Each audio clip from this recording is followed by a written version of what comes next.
Okay, so then I think we're ready to start the General Assembly for today. So welcome everybody. Okay, so I will start with the opening address. So, ladies and gentlemen, distinguished guests, welcome to the beautiful city of Porto, Portugal, where the spirit of innovation and collaboration resonates in every corner. It is with great pleasure and honor that I stand before you today as we gather for the annual meeting of the European Radiation Dosimetry Group, EURADOS. This esteemed event brings together brilliant minds from across Europe and beyond, uniting experts in the field of radiation dosimetry to share knowledge, exchange ideas, and forge new paths towards a safer and more sustainable future. So do you like this opening address? No, wait. Because I didn't write it. Basically, I went to ChatGPT and I said to the feature, please write an opening speech for the EURADOS annual meeting in Porto. And that's what came out. Okay, so it was a bit official. But okay, it's not too bad. So this was the only thing I gave in. So opening speech for EURADOS. That's all I entered. And then, okay, the strength in EURADOS lies in the rich tapestry of expertise and diverse backgrounds. So it's kind of correct. So I also tried different other things. And okay, it yielded different results. But there's one thing I want to show you. I was trying. So I also tried this feat. Like EURADOS is known for all the scientists partying all nights long and being completely drunk and exhausted at the end of the week. And then this was the output of ChatGPT. So yes, we work hard. We dedicate ourselves to unraveling the mysteries of radiation dosimetry. But we are human beings with an inherent need for socializing, bonding, etc. So you can read it. And also, it's important, if you see it here, they warn us. So we must keep the balance. We have to respect the bodies and minds, and we have to stay hydrated as well. So okay, so that's the introduction. So welcome to the annual meeting. I think almost everybody was here from the beginning of the week or from Tuesday. And I'm very happy to announce that we have a new record high of participants. So we have 344 registered participants, which is 10 more than we had in Florence. Of course, there's this one online meeting. There we had more, but that doesn't count. So I think from that point of view, it's a big success. And you see where we came from. From 70, 80, 90, we're growing. And now we're like steady the last years, about 300 people. So that's nice. That's, for me, proves that people like the meetings and that it's useful for the people. So we will try to continue, of course, improving some things. Like I think the app is an improvement compared to the last years. I see so many activity on the app. Okay, you know this picture, beautifully taken by Oliver, our treasurer and photographer from now on. Okay. So this is the General Assembly. At the moment, we have 80 voting members. So for those who are new, voting members are institutes. They are represented by one person, representative, and they have a substitute. So the 80 voting members are from 31 countries. And today you will see we have 3 new candidates. So 3 new candidates will propose themselves, and then that's one of the voting we will do after the break.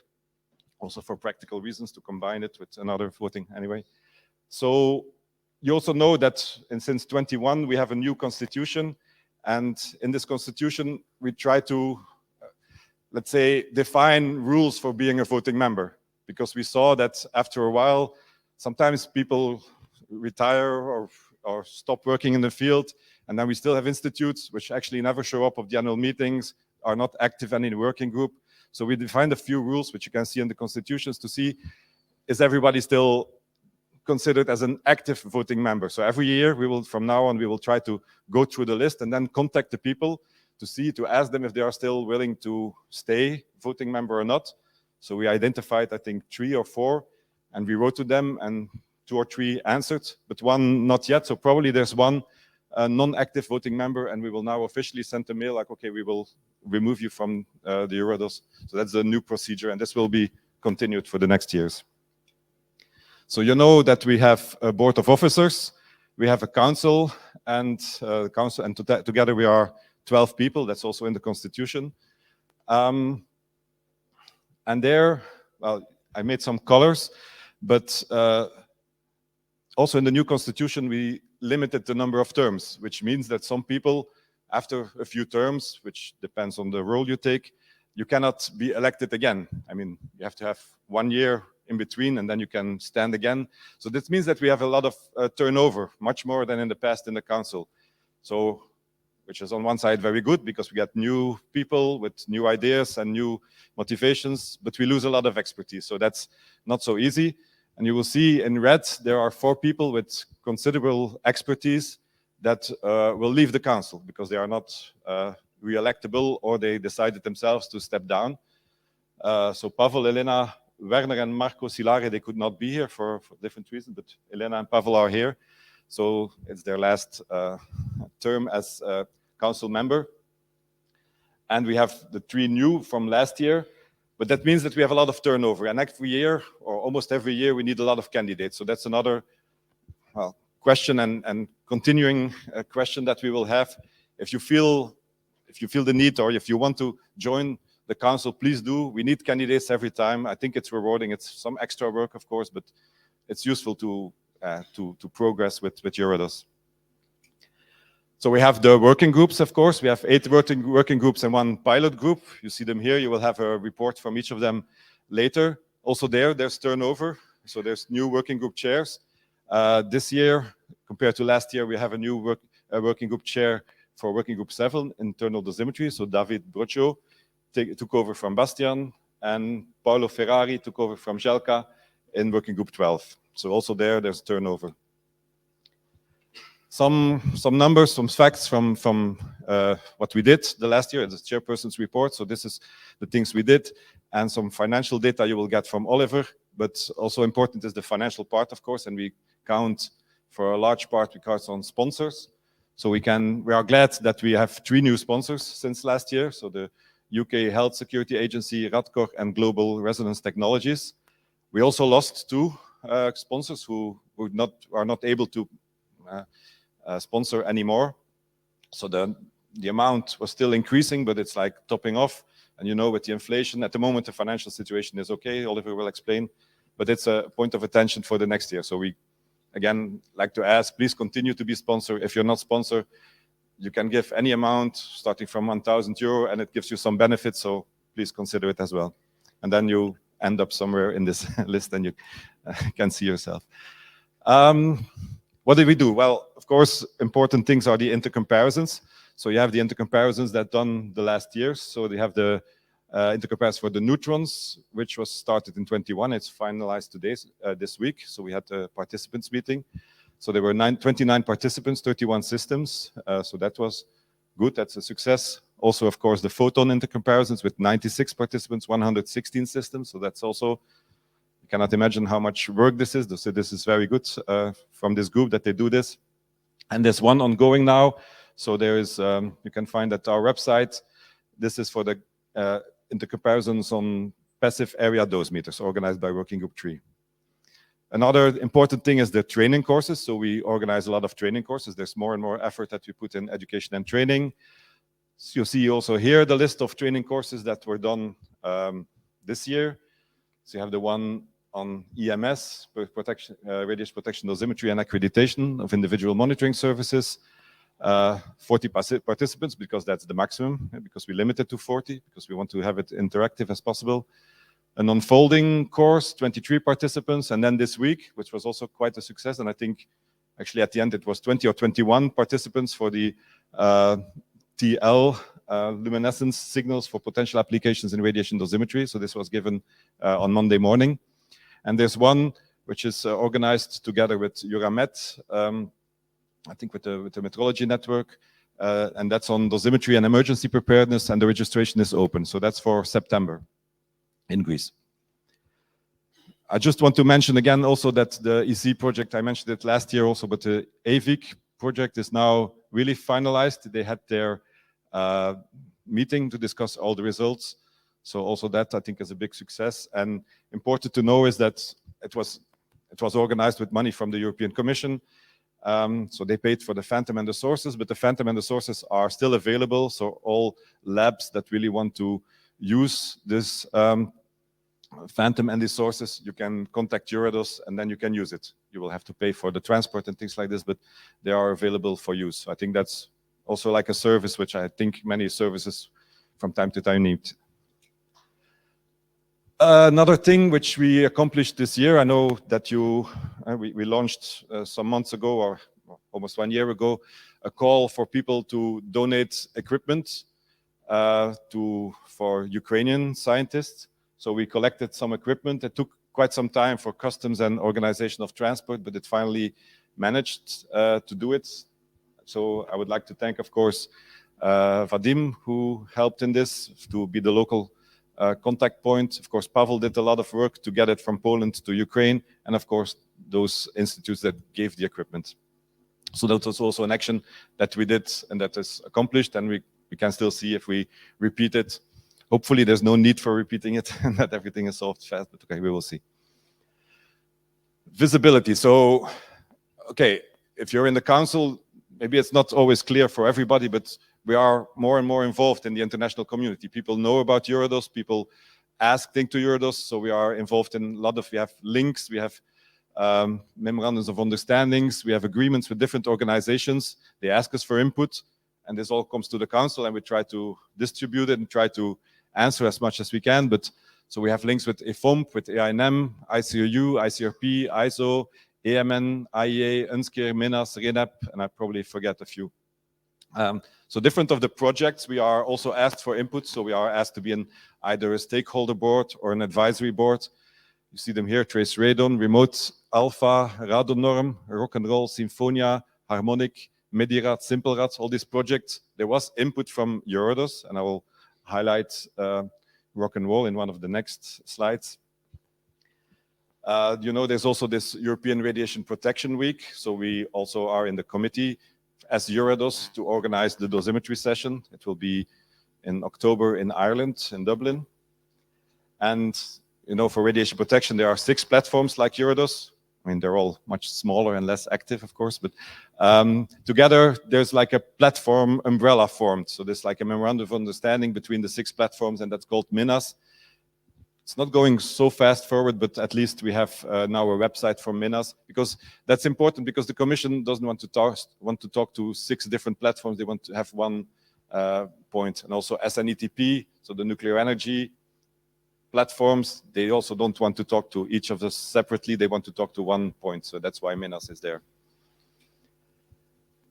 You probably heard, I mean, I know that this week there were quite some meetings also discussing on potential participation for Pianoforte, because Pianoforte is the partnership. So this is the vehicle, well, the main vehicle with which the Euratom wants to sponsor research in radiation protection. And so this is now set up as a partnership on radiation protection. It's for 5 years, but the idea is that it will be continued, that after Pianoforte 1 there is 2 and 3 and 4, let's see, and that each time the Commission will give money to this partnership, and it's the partnership that basically decides what are the research priorities. So there's many tasks in Pianoforte, so you see it below. You have mobility grants, you have training course grants, you have infrastructure grants. So please check the website, because especially for young researchers, there are real possibilities to get funding, to go to meetings or to go to measurement campaigns and things like this. It's really possible. But the major part of the money from Pianoforte will be put back to the community in research calls. So there will be, for this first 5 years, there will be 3 research calls. The first one has been announced, and the deadline is extended to 26th of July. And there will be like 9 to 10 to 11 or maybe even 12 projects accepted. So it's quite a lot. They're quite focused projects, maximum 1.5 million euro total cost. But there will be many of them. So I know that many people work on proposals for this. It's a co-funding partnership. So the funding rate is only 63%. So you have to find the rest from your own means. And the role of EURADOS in this is that we can also input for the research topics. So there are the research topics, they are defined by the partnership, and the different platforms give their input, and also EURADOS. So we try to do our best to push dosimetry into these calls.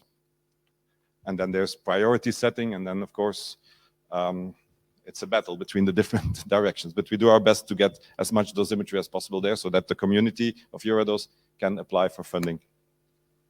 There was also Rock and Roll, which was a smaller project that was, the goal was to make a strategic research agenda for radiation protection in medical applications. So also there, EURADOS was partner, and EURADOS gave input. So there's a final draft circulating now. So I think it finishes in August, this project, and then there will be a strategic research agenda and a roadmap on how to reach it. So it's all topics, research topics, and these research topics, there's a whole chapter from dosimetry research topics, and this is written from EURADOS. So this is taken from the EURADOS SRA. So like this, we also input, and this roadmap will be used for input for the future calls. What else do we do? Well, we have this, there's grants and awards, but that will be given by Elena later. But we also have this Young Scientist Conference support. So we announce on the website conferences where people can apply for getting support or funding support to go to these conferences. And then every time we have deadlines and we have a selection committee and we have selection criteria and we have scoring, and then the council decides on people that will get funding. So this is another, next to Pianoforte, this is also another way of getting funding for young scientists to go different places. And we want to, it's not only the funding, but we also want to encourage and stimulate the input from early career scientists in EURADOS. So last year we had for the first time an early career scientist event. So that was partially, and it was led by Lily, who's coordinating this group, not just to go for a drink, but really to get input and discuss also topics that maybe from the council we forget to include, and how people that are new to EURADOS, how do they feel welcome in EURADOS? What can we do to stimulate their participation? And after the last meeting, there were some actions. For instance, one of the things was asked to get, for many people who are years in EURADOS, we know what is Working Group 6, we know what is Working Group 7, we know what they do. But for new people, that's like, just Latin or whatever, or Chinese. And so these agendas of the Working Group meetings are now published before the annual meeting. We try to push early career scientists to reach out to the working groups and give them also space to give a small talk on their research topics in the working groups. There will be an ECS spokesperson will be invited as an observer to many parts of the council meetings. And there are other ideas, and I know yesterday they had another early career event, and so they will, I'm curious to see what the outcome of that is, to see what else we can try to improve. The webinars, so there was many things after COVID that changed, but some things changed for the good. So we started with the webinars like many people did during the COVID, but we continued. So our goal is to have about, let's say, 8, 6, 7, 8, 9 webinars per year, so that each working group can propose a webinar. And up to now, so you see this is the list of the last ones since June 2022. And it's important to say that, okay, we will announce it in the EURADOS newsletter. We will spread it as much as we can, but also the recording. Each webinar is recorded, and you can rewatch the recording on YouTube. So we have a YouTube channel, and you can watch all webinars on the YouTube. So that's also a service we offer, which is very good. And you see it's quite, the number of attendance is really good. So we're almost, let's say on average, 150 people, 140, 50 people for each webinar. And we continue while other organizations stopped or decreased. We managed to continue, and we managed to keep the interest of the public alive. So there's always a good number of participants. So that's something we will continue. There's one planned in September, there's one planned in October already. And now we're working on further. So we have to always plan a few months in advance, but we continue with this. We have the EURADOS report. There were 2 published last year. One on the new quantities and one on the intercomparison of passive area dosimetry systems. This is the website, the statistics from the website. So you see we have about 4,600 page views per month, which is good. I mean, we renewed the website, I think, last year, and I think it still looks good and it's used and people look at it, so that's fine. We have the newsletters, which are now managed by Agnieszka. So we have 30 issues since June 2022. It's sent to 609 contacts. So we have increased with about 60 subscribers. So 600 people get the newsletter, and it's like every 2 weeks, more than every 2 weeks, we get a new newsletter. So that's also, I think, is a success. We try to be young as well. So we try to be active on social media. So we have an account on Twitter. We have 401 followers, which is an increase with 80. We have on LinkedIn, which is almost 1,000 people follow us on LinkedIn. So that's also very good, 300 more since the last annual meeting. And we have 57 followers in Facebook, but that was launched only in the beginning of the year. So Rick, Liliana, and Agnieszka make sure that they collect the input. It's not them only that would create the input, so everybody's welcome to create input for this. As I said, the YouTube channel. So you see all the webinars are there. You can just review the webinars. Like also now, we are recording the annual meeting, well, the General Assembly. We will record the school tomorrow, and this will also be visible, and you can, well, for those who were not here mainly, or some people who want to review it, you can see it on the YouTube channel. So there's like 4,000 views from the beginning on the YouTube channel. So can we still increase? So we had some discussion in the council whether we should go also to other social media like TikTok, because that's for the young people. So we have one person in the council who has TikTok, and he looked, and there is already a EURADOS.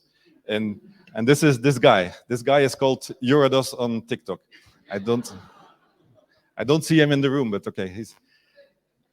So that's not possible. We cannot go to TikTok for further advertisements or for making EURADOS more known.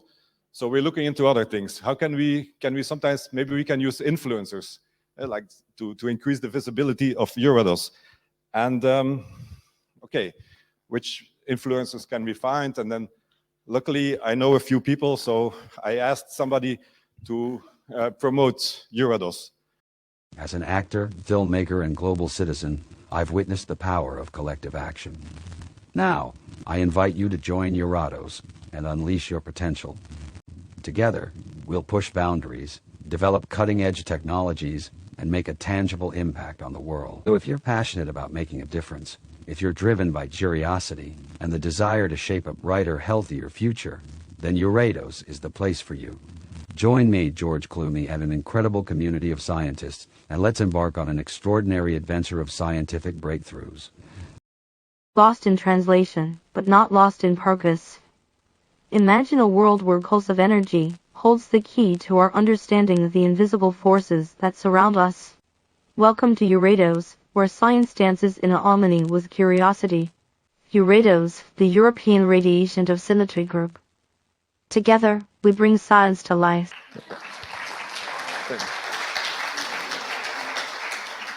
I think maybe we have to cut it from the recording. I'm not sure if we can show this on YouTube, but I'm not sure that. Anyway, so this was fun to do, and I have to thank, of course, they're not here, but Federica and Danielle from my group who helped in creating it, because it's not real if you don't know.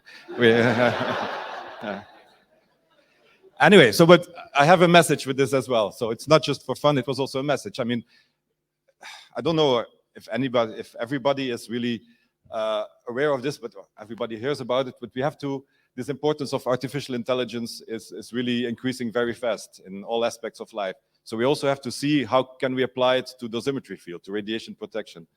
So I think we have to stay innovative. So that's like an important message to the scientist working groups. So please stay innovative. So try new approaches, do new research, explore, and we can look at all these international research agendas. There are so many at this moment, we can use them. And so, yeah, why not use EURADOS for this kind of exploratory research, collaboration, and sharing?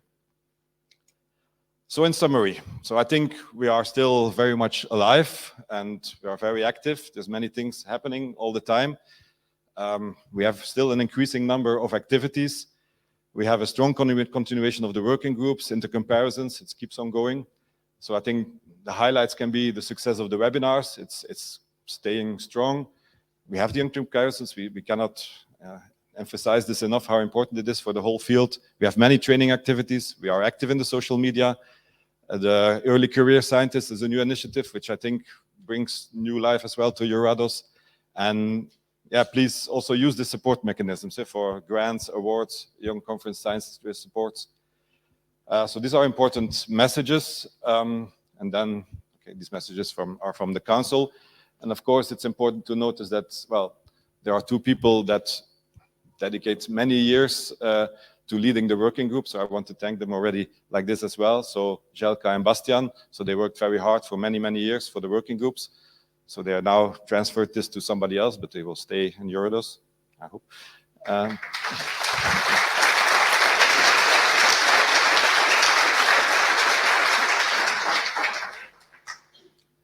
And also, as I said already, there are some people leaving the council, but also not EURADOS. So Elena, Pavel, who are here, and Wagner and Marco, who are not here. So also, thank you very much for them.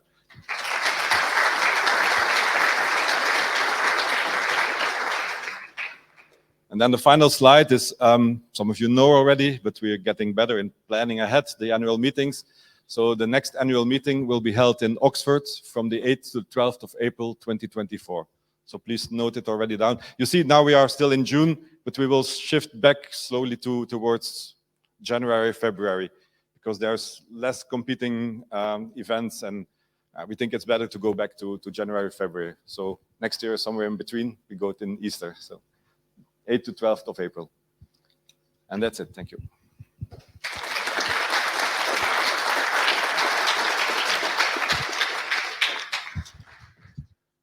Thank you so much. Now the next point of our agenda is the honorary membership of EURADOS. You know, EURADOS is a very democratic organization. For example, we have the most democratic dress code. Look at me, look at Philip. But in addition, we have a very strong constitution, very strict constitution, and there are three different types of membership in our organization. The member of EURADOS are the institutions. Then we have associate membership, which means scientists. But in addition, we have the honorary members of EURADOS. Honorary members are individual scientists who have made outstanding contribution to the realization of the aims of EURADOS.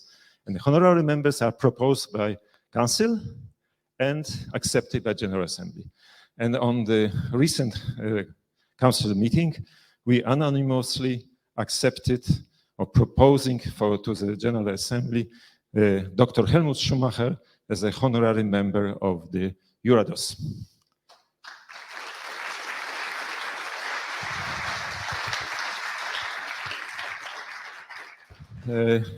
Helmut started with EURADOS practically from the beginning and is still active, as you have shown, for example, from financial audit. But he already in the 90s became a secretary, and then in the 2004, Pascal Pillet ended his term, and Helmut took over the membership, the chairmanship of the organization. And it was in particular a pleasure for me because it was 2005. The new EURADOS chairman, Dr. Helmut Schumacher, is greeting the old chairman, Pascal Pillet. And Helmut came in a very difficult time for EURADOS because it was the end of the time where EURADOS as a network was financed by the European Union. We get several grants, but then the source stopped. And it was a really danger of existence for EURADOS. And then Helmut proposed to make the foundation, to make EURADOS an independent legal entity, a foundation, and he made a lot of effort to organize the structure, to organize the idea of sponsorship, and so on, so on. So look at the results. You see, when we were ending in 2004, we had a few working groups, but then from the beginning, from the 2004 to 2005, there was also internal dosimetry, complex radiation field working group, radiation protection dosimetry and medical staff, retrospective dosimetry, and so on. And a lot of new activities has arrived. And that was, of course, the work of all of you, but in particular, the chairman of EURADOS. Of course, we were not only, as you know, working very hard, but we had also some good time. And this is the dancing event in the Cape Town, which I also remember very well. So now I would ask you to approve the postulate of the council just by accepting this without any voting. Yeah. So.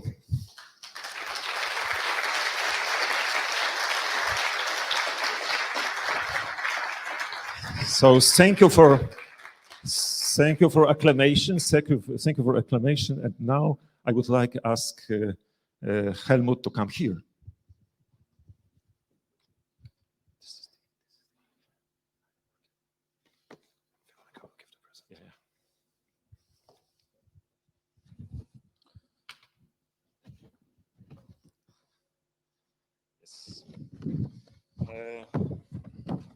The EURADOS Council is honored to confer Dr. Helmut Schumacher, EURADOS Chairperson 2004-2014, the EURADOS Honorary Membership for his outstanding merits, great commitment and full dedication to work for EURADOS and our ideals of a united Europe. The honorary membership, according to the paragraph 3 of the EURADOS Constitution, was accepted by the General Assembly during the annual meeting 2023 in Porto, Portugal. Thank you.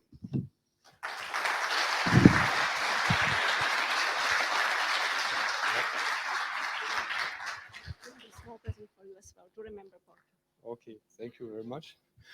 So thank you very much for these kind words. It was always a pleasure to work for EURADOS and with the many, many colleagues and friends. And it's a very great pleasure to have this opportunity also to be here and to see that after my retirement from EURADOS, I am able to look from outside and see how EURADOS develops.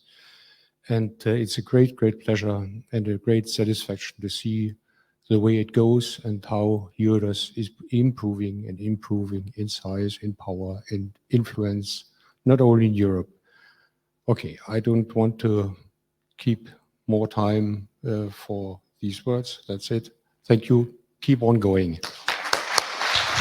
Thank you so much. Thank you. Thank you, Helmut.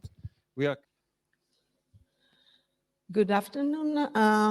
As usual, at the General Assembly, we present the winners of the Young Scientist Award and Young Scientist Grant winners for the past year. And just a few words of what are the requirements and the rules for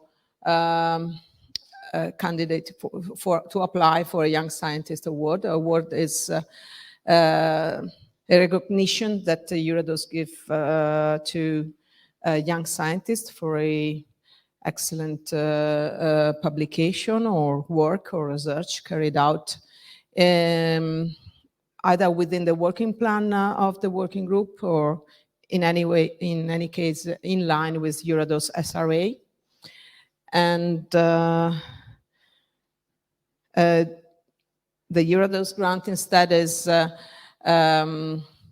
support that EURADOS give to a young scientist to be able to have a research stay at a voting member and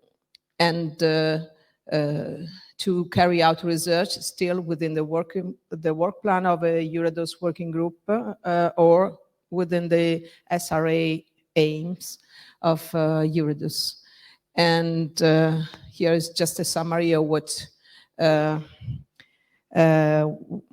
framework and the requirements. Just to mention that since last year we changed the requirements and they are not related to the age. So the applicant doesn't have to be younger than 35, but they have not to have working experience longer than 8 years after either graduation or PhD completion. Usually the announcement is in June, July, and actually the announcement for the run-on 2003 will be issued soon, and the deadline for proposal is October, November. Yeah, so this year the winner of the award is Somer Marek, and his work was within working group 11, high energy radiation fields. And the research topic was high energy per pixel calibration of time pixel detector with laboratory alpha source. And his home institution is Nuclear Physics Institute of Czech Academy of Science. And his work was published in the Nuclear Instruments and Methods. So I think Marek is here, should be here. Yeah, so congratulations to Marek.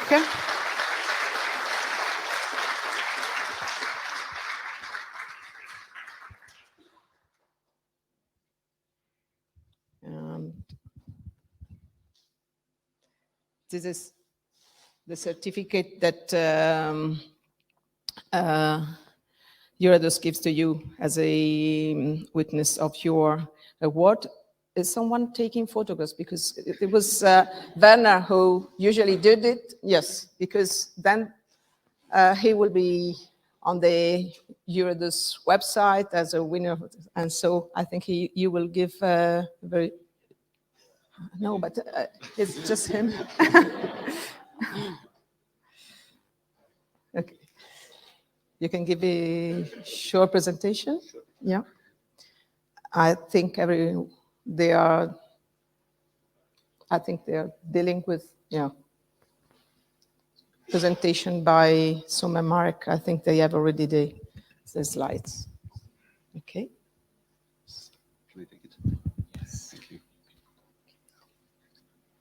Can I use this? Yes.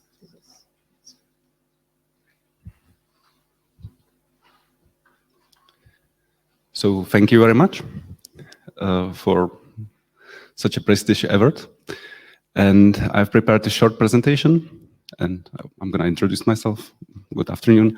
I'm Marek Sommer, and as you heard, I'm from Nuclear Physics Institute, and together with my colleagues from Advacam and HIMAC Chiba, we have developed a method for high energy calibration of time-pix detectors.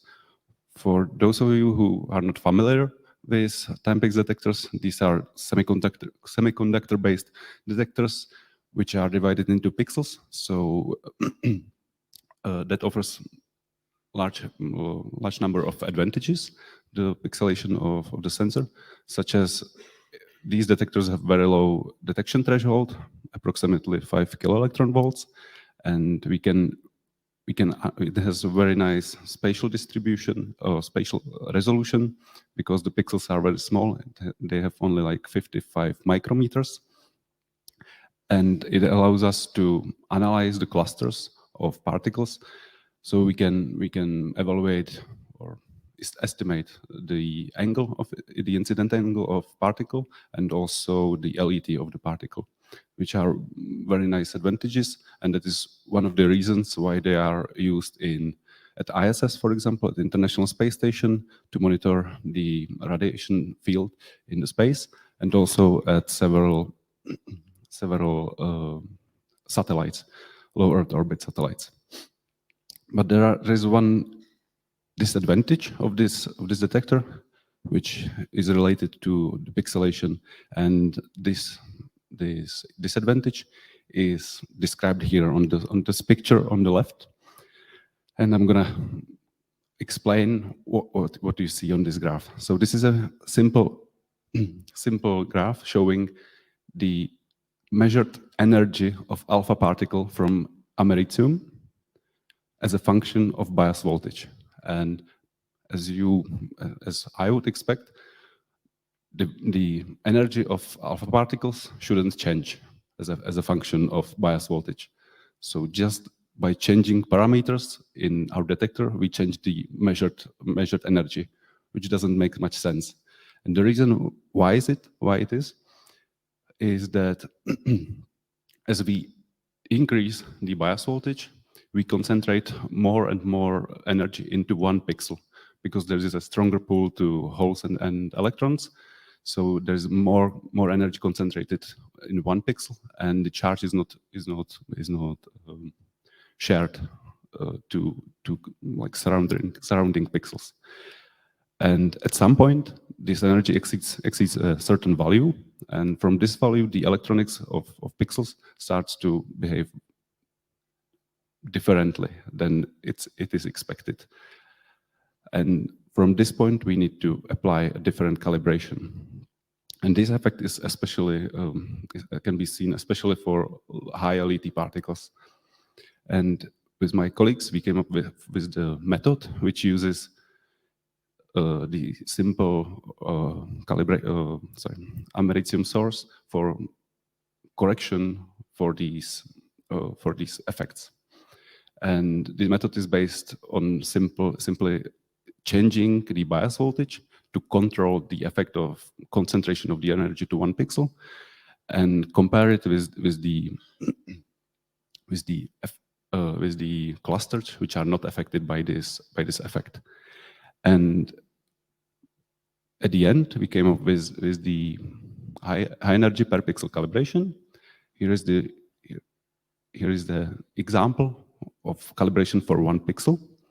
And at the beginning, this is a standard per pixel calibration, low energy per pixel calibration, which has been developed 15 years ago.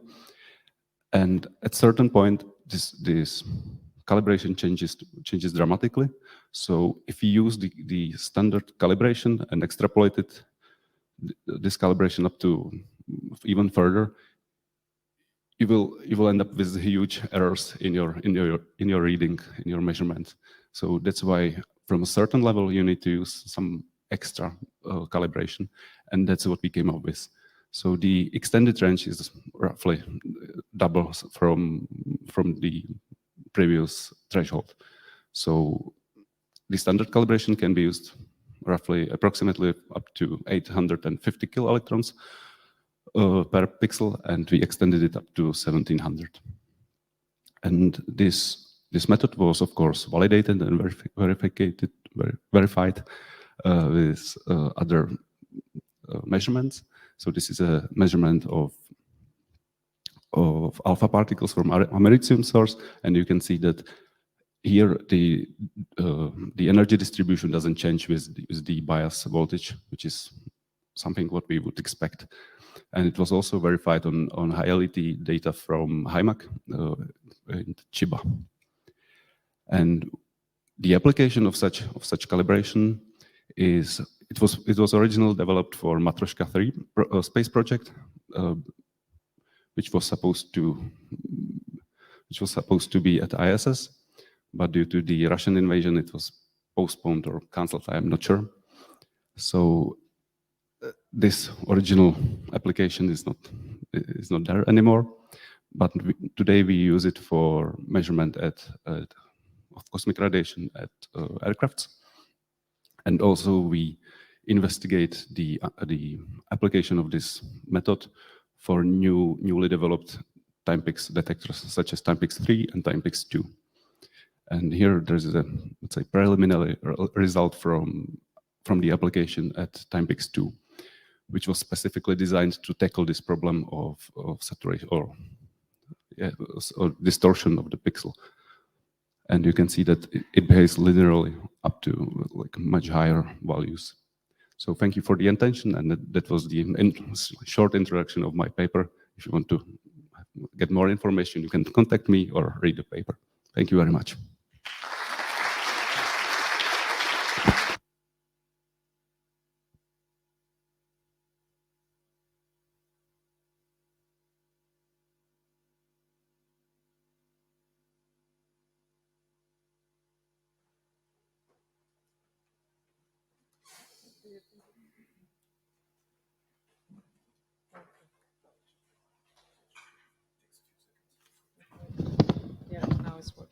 So congratulations again to Marek. And then this year we had there were 2 grants to be given, one normal grant and one special devoted to the Ukrainian scientists. And at the end, there were no application for grant. And so the council decided to devote both grants to Ukrainian scientists. So the 2 Ukrainian scientists that are the winners of the grant are Mikola Kuriata. Her application was to perform research and to contribute to Working Group 7 on internal dosimetry, and especially to contribute to the exercise on intercalibration on monitoring.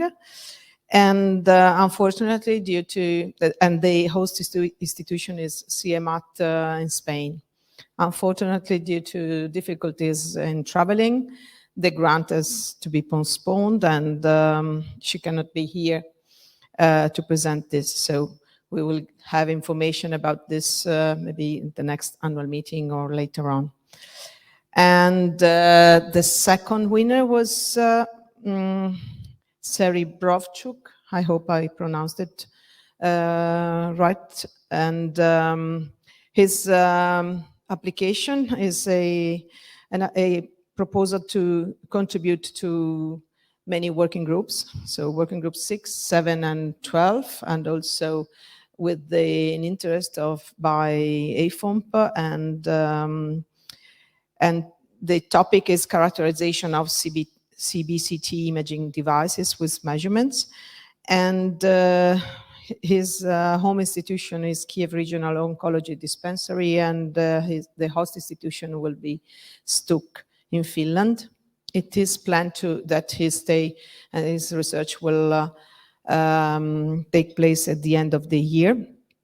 However, he also couldn't be here to present his plans. However, he sent a pre-recorded message so we can hear about his plans.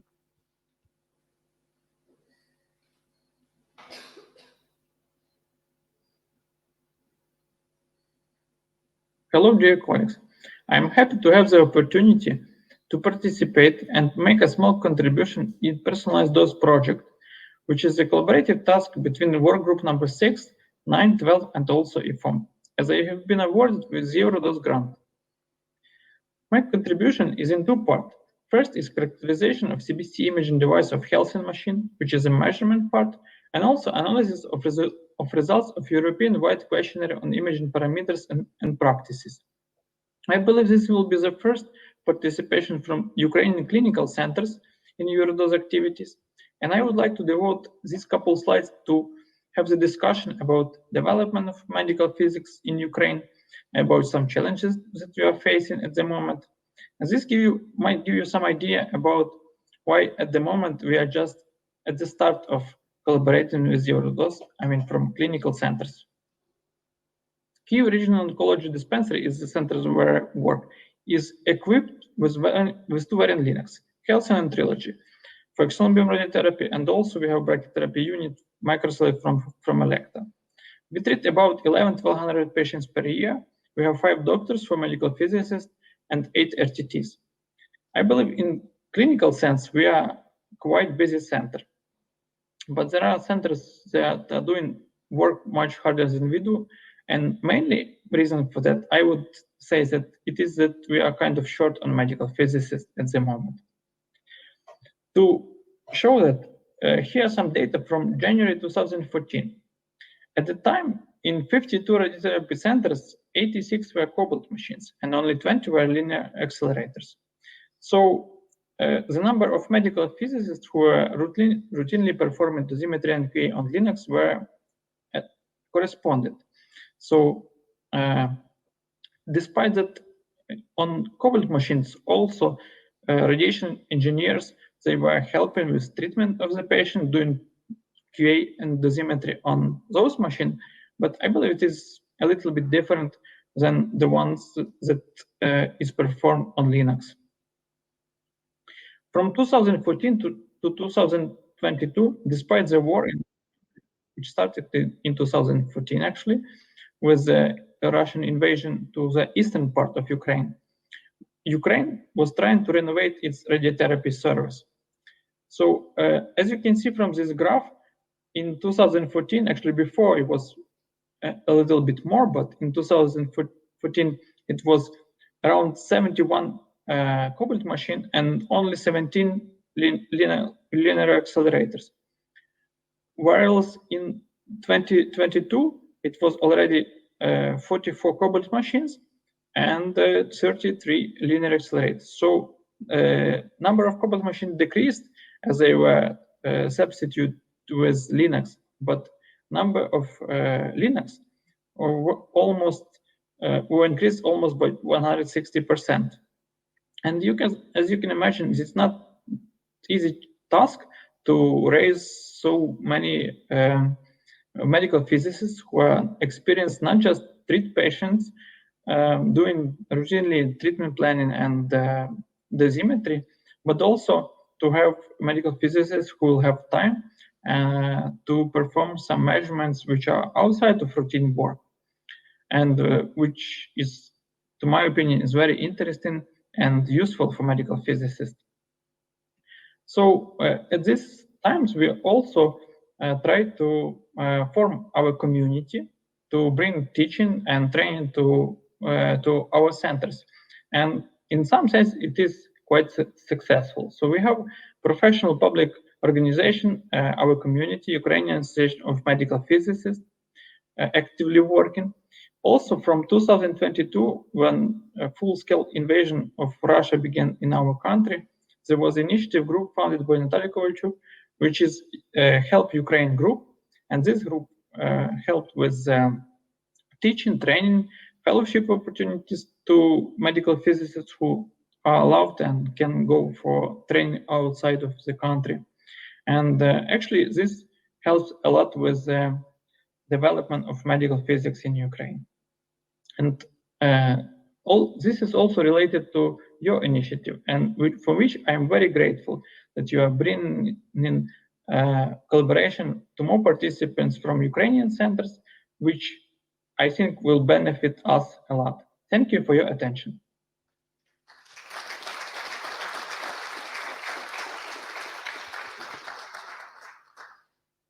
So just a few words. So I just remind that the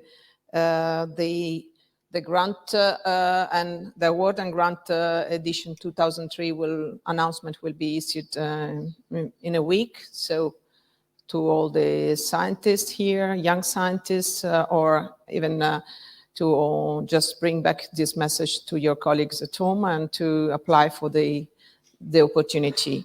I remind the Young Scientist Conference support, which was already mentioned by Philip in his talk as chairman report. And just to mention that, again, there are 12 supports planned for this year.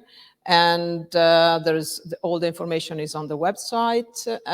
Just to mention that for one of that, we just postponed the deadline, which is not, so the one for ICDA 4 is not at the end of this month, but the end of the next month, because the conference changed the deadline for notification of acceptance of the abstract. So that's why we had to notify. So please go to the EURADOS website also for this.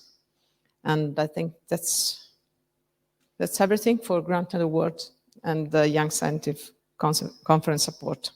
Thank you.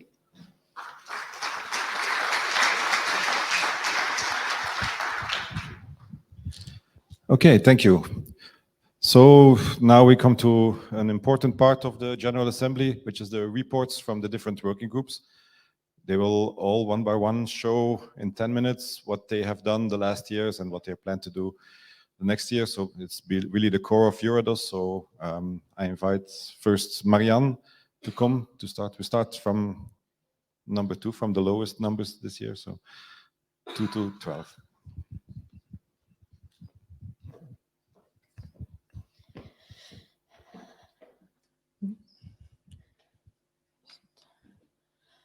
Okay, so I'm Ryan Chevalier from IRS in France, and I speak on behalf of all my colleagues from Working Group 2. The motivation of this working group is to foster harmonization of individual monitoring for external relation in Europe. We celebrated its 25th birthday last year, so it's quite a long, old working group. We have about 40 members that participate actively and about 200 observers. And we can divided our different tasks into categories, the ones that are organized on a regular basis and the ones that are more punctual. So I will first focus on the continuing tasks. The one that Philippe already mentioned during the chairman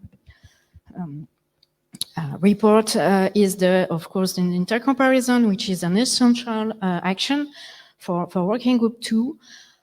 It's a very important action for the individual monitoring services to improve the quality of their result, to assist with harmonization, and to also show their performance to their customer or to their approval bodies.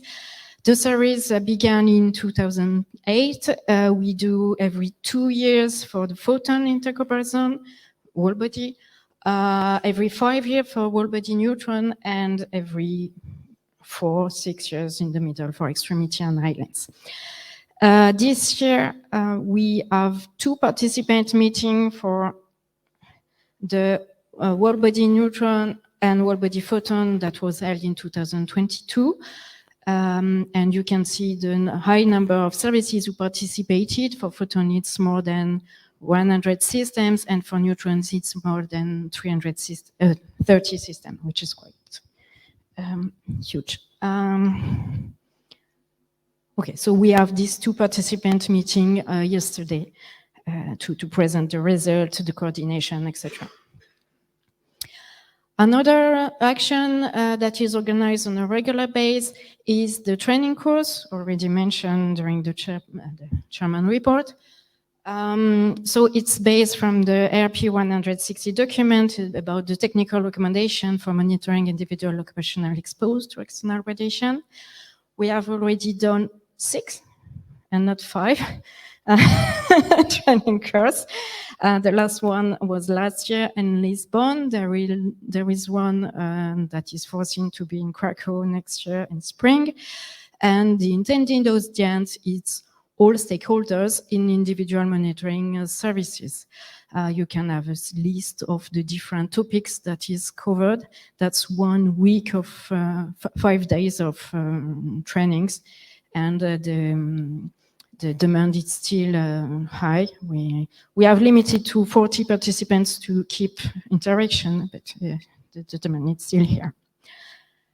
And during the last training course in Lisbon, there were a specific request about emergency preparedness. So my colleagues also prepare one specific that will be held in September in Athens. So you can still register because the deadline is in August to this specific training course. Another regular action is the learning network. This is something very special in our working group. It's a way to make more formal all our coffee discussions when we want to, where we share our difficulties, how we handles our how we calibrate, what are the different report, how we report the dose, etc. We wanted to create this network, and so we decided to have to choose 3 topics per year. We do this at the annual meeting so that there is no travel cost because they come for the annual meeting anyway. It's a face-to-face event, and we discuss about 3 topics that are considered as hot topics For example, this year we discussed about the calibration, the reporting uncertainty and minimum dose, and how to deal with type testings. And these discussions are a way also to feed working group to future tasks, because many of the current tasks are come from this discussion, and we realized that we need to elaborate recommendations or do research thanks to this discussion and this learning network. Oh, yes, and we also have something special this year because we took the opportunity to have quite a large audience this year because of the 2 participant meetings. So the 2 organization group of the intercooperation gave a recipe to determine the dose response in terms of new operational quantities, because we can guess about the impact, but having true data and assessing the dose response of the intercooperation in terms of this new operational quantity, and coming back maybe at the learning network if there is any issue in the next years could be something important. So now let's switch to the recent and ongoing actions, so the actions that are not regular. The survey, this survey, EURADOS Working Group 2 organized survey every 10 years, let's say. There was one in 2003, one in 2012. This one in 2012 was focused on QA and harmonization. And in 2020, there was a discussion with ISO to conduct another new survey to help ISO to write new documents. So before writing a new standard, it was think that it was good to have the routine practices, and to do this, it's up to working group to conduct such a survey.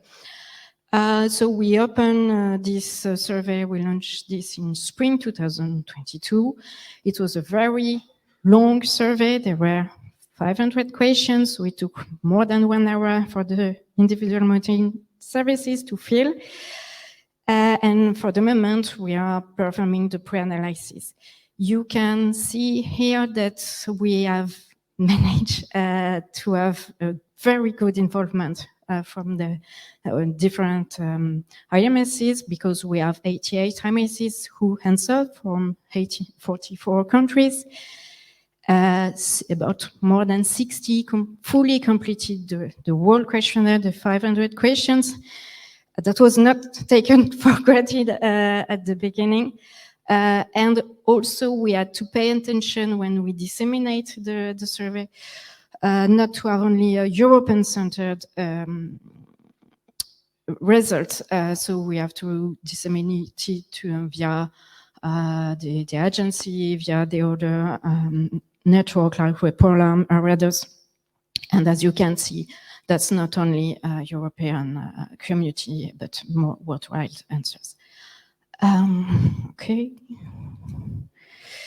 So yes, we have a very high participation, but now we have, it took quite a long time to analyze all this. Another action is a research one. It's from the EURADOS Strategic Research Agenda about how to improve neutron dosimetry, and it's also the topic that was raised at the Learning Network. We want to, first, you may know that to perform passive neutron dosimetry, there are 2 main categories of dose methods, the albedo ones and the track H. The track H use PADC, so what we call theatherton materials. And some IMSCs have common problems with these materials. We have variable properties in terms of intrinsic background, sensitivity, fading, aging, and that leads to either higher material registration rate or either detection threshold. So we wanted to address this variability in the material by involving both the individual monitoring services and the TR39 suppliers. So now we have 9 institutions working in these tasks, and we engage 4 manufacturers. For the moment, we have produced the state-of-the-art of paper for personal neutron dosimetry with PADC. We drawn a plan for the experiment test, and we are carrying the experiment. And once we will have our first result, our first comparative result of the different materials, we can go back with the manufacturers to maybe have some information on what was the recipe when they supply the material, they create the material, and what are the best, if they need, if some polymer is better, if some additive is better, etc., to improve at least at the end neutron dosimetry. We also write guidance and recommendations. You've got 2 examples here. One is very important. It's about information technology and dosimetry, because individual monitoring services face more and more issues with IT, how you have to cope with data security, data storage, you have to comply with the general data protection regulation, the right to be forgotten, etc. So the task has written some recommendation on this to help the individual monitoring services.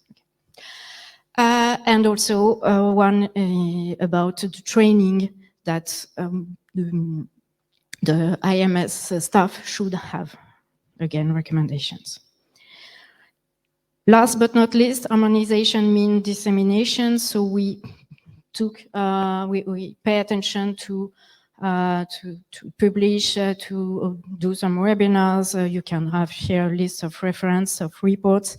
That's essential to harmonization is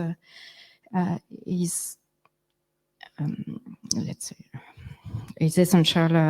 Dissemination is essential for the harmonization. So you can see on the EURADOS website the exhaustive list. So thank you.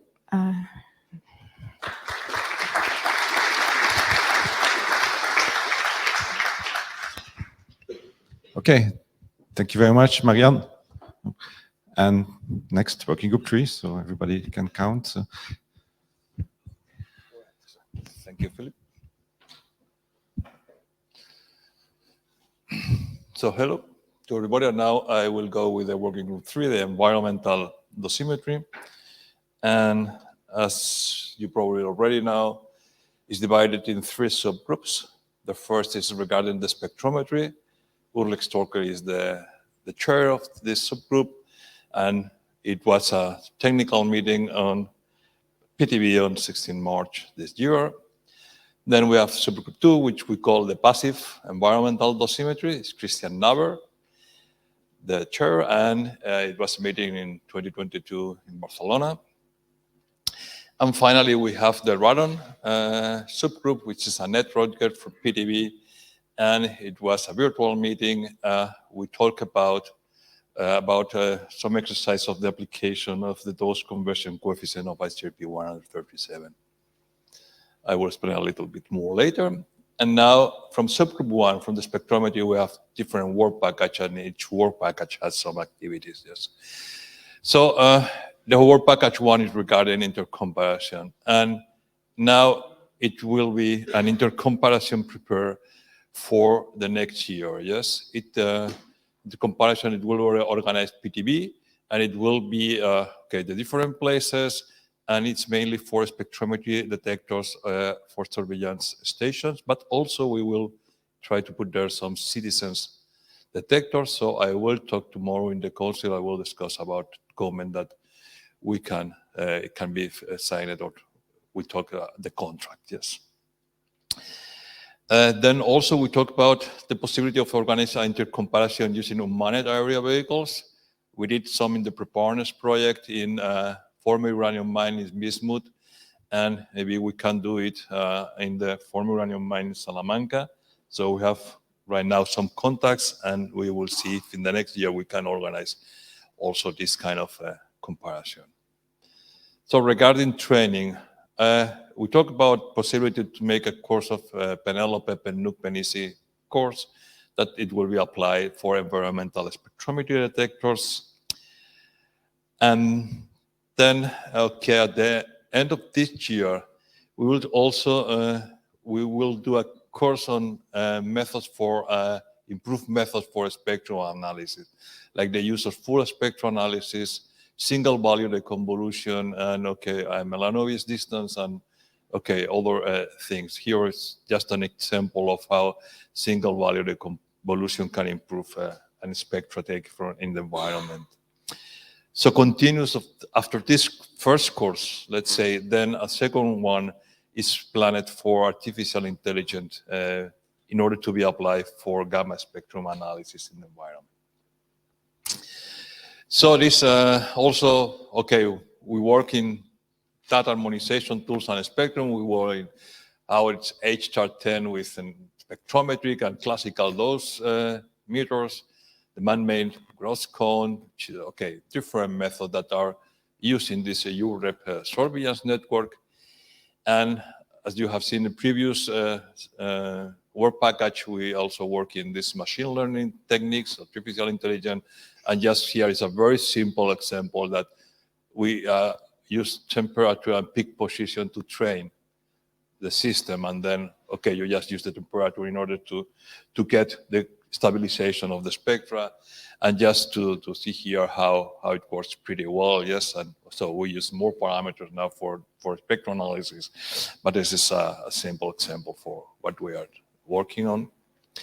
So there is this work package 4, which is regarding mobile system, and we have this remote alpha measurements at distance. So we use the radioluminescence, and so you see in the first picture how the radioluminescence see the americium source in this saucer. Then you have this system installed in a drone. So this big speaker, or no, it's not speaker, it's the lens, yes, but look like. And then we put 4 different sources, UVC sources there, and the drone has identified the different sources, the alpha sources. Not alpha, but LED sources that represent.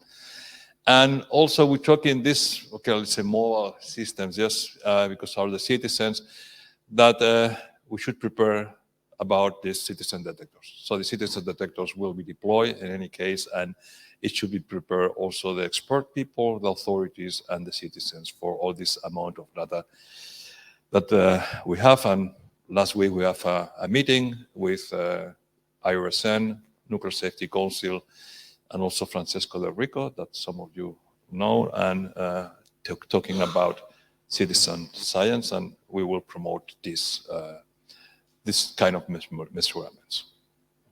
So let's go to the passive environmental dosimetry. So in task 1, we have questionnaire and dissemination. So we finished a new questionnaire with the old question, and we added there's some new question there, and it will be distribution will be done as soon as possible, and it will be used for we try to be used the results in task 4. With task 4 is new recommendations. Yes, you will see this task.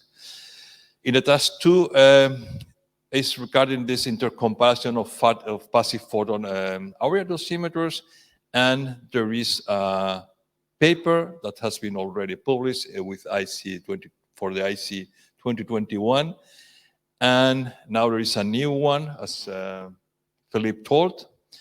And the registration is currently open until end of July.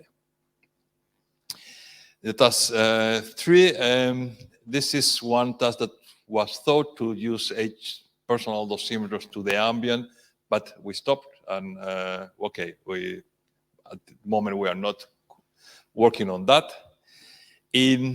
So then this task 4, which is this composition of the technical recommendation for environmental monitoring of the passive integrated dosimeters. So we have the index right now, and then we are going to add the content of each chapter. And the webinars, we did this webinar in November 2022, and at the moment we are not planning any webinar on this. So let's go to the radon topic. And here the first task was the collaboration with Trace Radon. So Trace Radon is climate change and radiation protection. It was a project that has recently ended the 31st of May. There is a letter of support, and okay, the project is ended, let's say, but reports are ongoing, and the main objective of the project will continue, and we will still working on with this idea there behind. So the task 2 is regarding this ICRP 137. This is how to use these dose conversion factors. And this is in collaboration with Working Group 7. And what we did is a very easy dose calibration exercise. We distributed some radon concentration, temporal evolution, radon progeny in different scenarios and say, okay, let's calculate the doses. And okay, here is just how you can see that the results are completely a mess. Yes, so they are so different, the results of the doses that has been provided for each scenario, that obviously we have to do something there to harmonize what is happening here, because if all the regulation says that if you are over 300 becquerels per cubic meter and you have to calculate the dose of, then you have this other reference of 6 millisieverts per year. So you can have really different values there. And okay, part to continue with this exercise and try to help the authorities in the use of this conversion coefficient. We also try, okay, to continue with the trace radon area there, also to cooperate with the European Meteorological Network in the field of the radon. So some ideas that could be go to the Euratom and Pianoforte calls that are the next call of Pianoforte is Pianoforte is coming. And so also in this Euramet call activities, and okay, there's this some funding opportunities, and one of these funding opportunity in this Euramet is this call on the industry call. And in this industry call, there is this radon meteorology sensor networks for big buildings and future cities. And if I'm not wrong, it will be the 5th of July, the meeting to join, to make this consortium for the project. And it will be about 20 projects in this call, and 10 of them will be selected to be done. And I think that's all for Working Group 3. Thank you very much.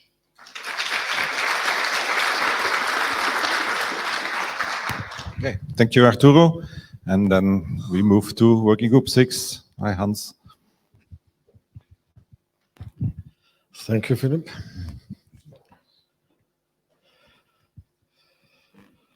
Yes, good afternoon, everybody. On behalf of Working Group 6, I would like to present our activities here.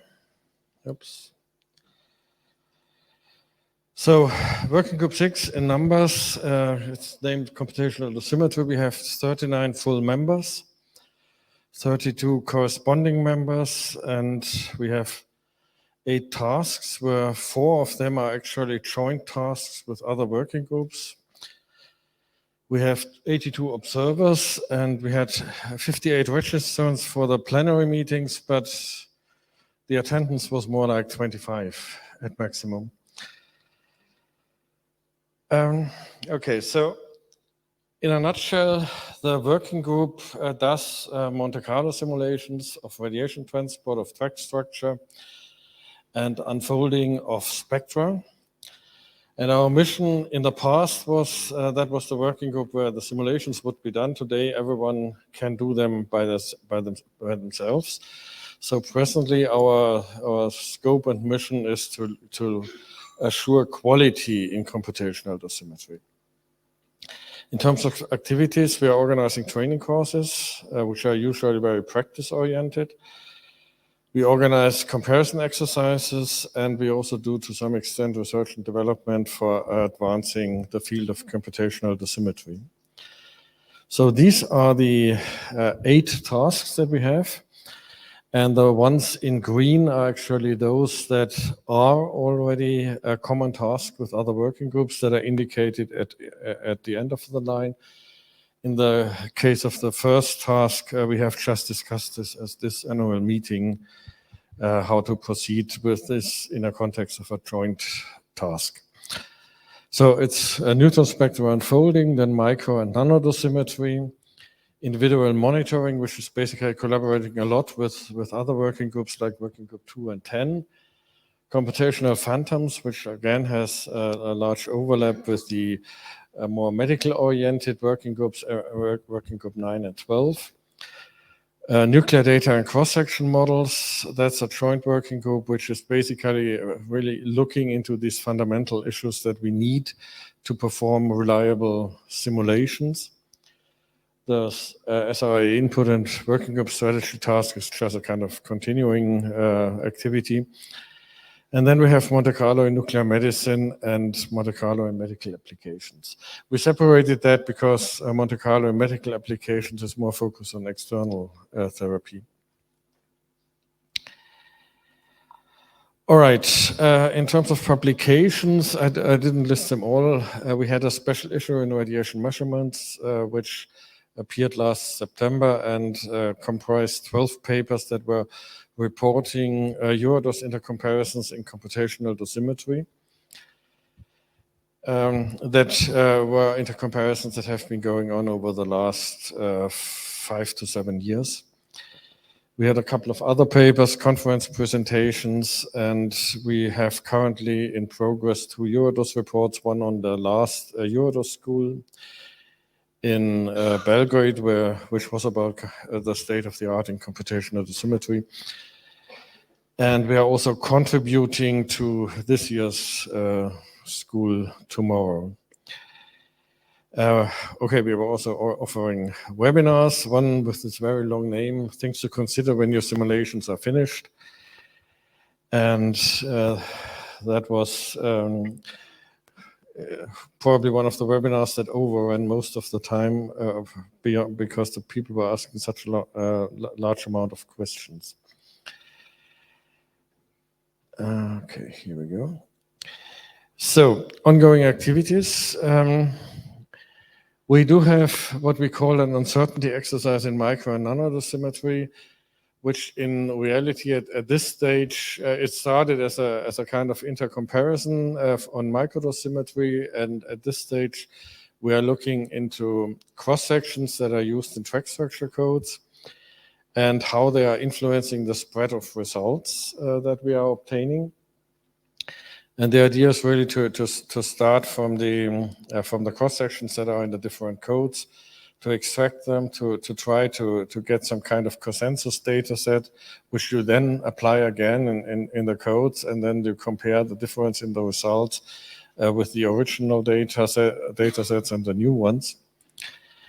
A second activity has also to do with cross-sections, is the implementation of gas cross-sections in Chiron-4 DNA. Chiron-4 DNA is a track structure code built on Chiron-4 and used to have only cross-sections of water, but now we have also included cross-sections that are used for molecules that are used in detectors, so that you can also actually do simulations that you can actually benchmark.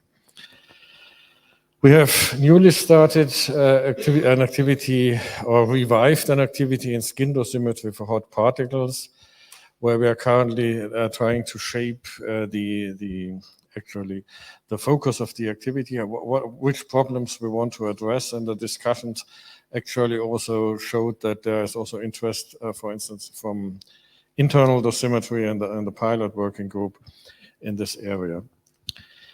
We are in progress of preparing a training course on flexible numerical phantoms. These phantoms have been developed outside Europe, and in Europe there's very little competence, very few people who are really able to use these. Quite a few people are trying to do that, and we actually want to set up a training course on that in order to increase the competence within EURADOS and within Europe. So in the high energy neutrons, we are looking into data gaps. We have their collaboration with the two other working groups that I already mentioned, and we are actually liaising, or more than liaising, we are trying to influence JEF, which is this consortium that is providing nuclear cross-sections to fill these data gaps that have been identified, which mainly relate to these lighter nuclei that are basically the nuclei that make up biological molecules. So, an ongoing activity is the Monte Carlo approach to dosimetry of caregivers, which is together with the other working groups in internal dosimetry and also with EANM. Then we have a task, an activity on dosimetry for emerging radionuclides, where inter alia we are looking into the dose to physicians or medical personnel that is applying these nuclides. And last but not least, computational problems in particular, in radiotherapy, and particularly in particle radiotherapy. This is actually a whole group of activities that are going on there, which are progressing quite well.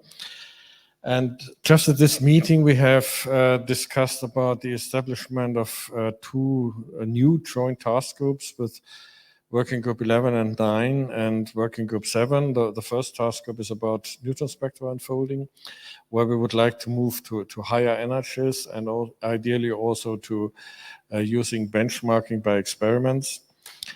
And the second one was actually a proposal by Working Group 7, which David probably will speak more about, which is about a kind of continuation of the AVIC project with an extension to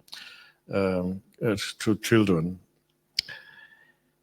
And that's it. I apologize for not having any photos on my slides.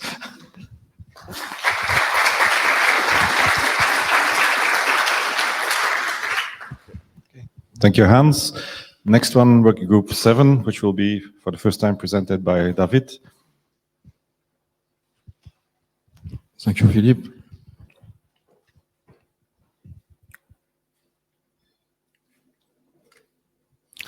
So good afternoon, everyone. I will present the status of the work in the Working Group 7. Let me start by just summarizing the motivation of the Working Group 7. Our goal is to promote collaboration and research in internal dosimetry. So we are working around individual monitoring techniques, dose assessment methodology, biokinetics, and emergency situation. Specifically, I will detail the following tasks that are running. And so I'm not going to read because all the slides are detailing the task. So we are working on a software which is called CADORMED. CADORMED is a free tool for the interpretation of individual monitoring data for dose assessment in case of internal exposure.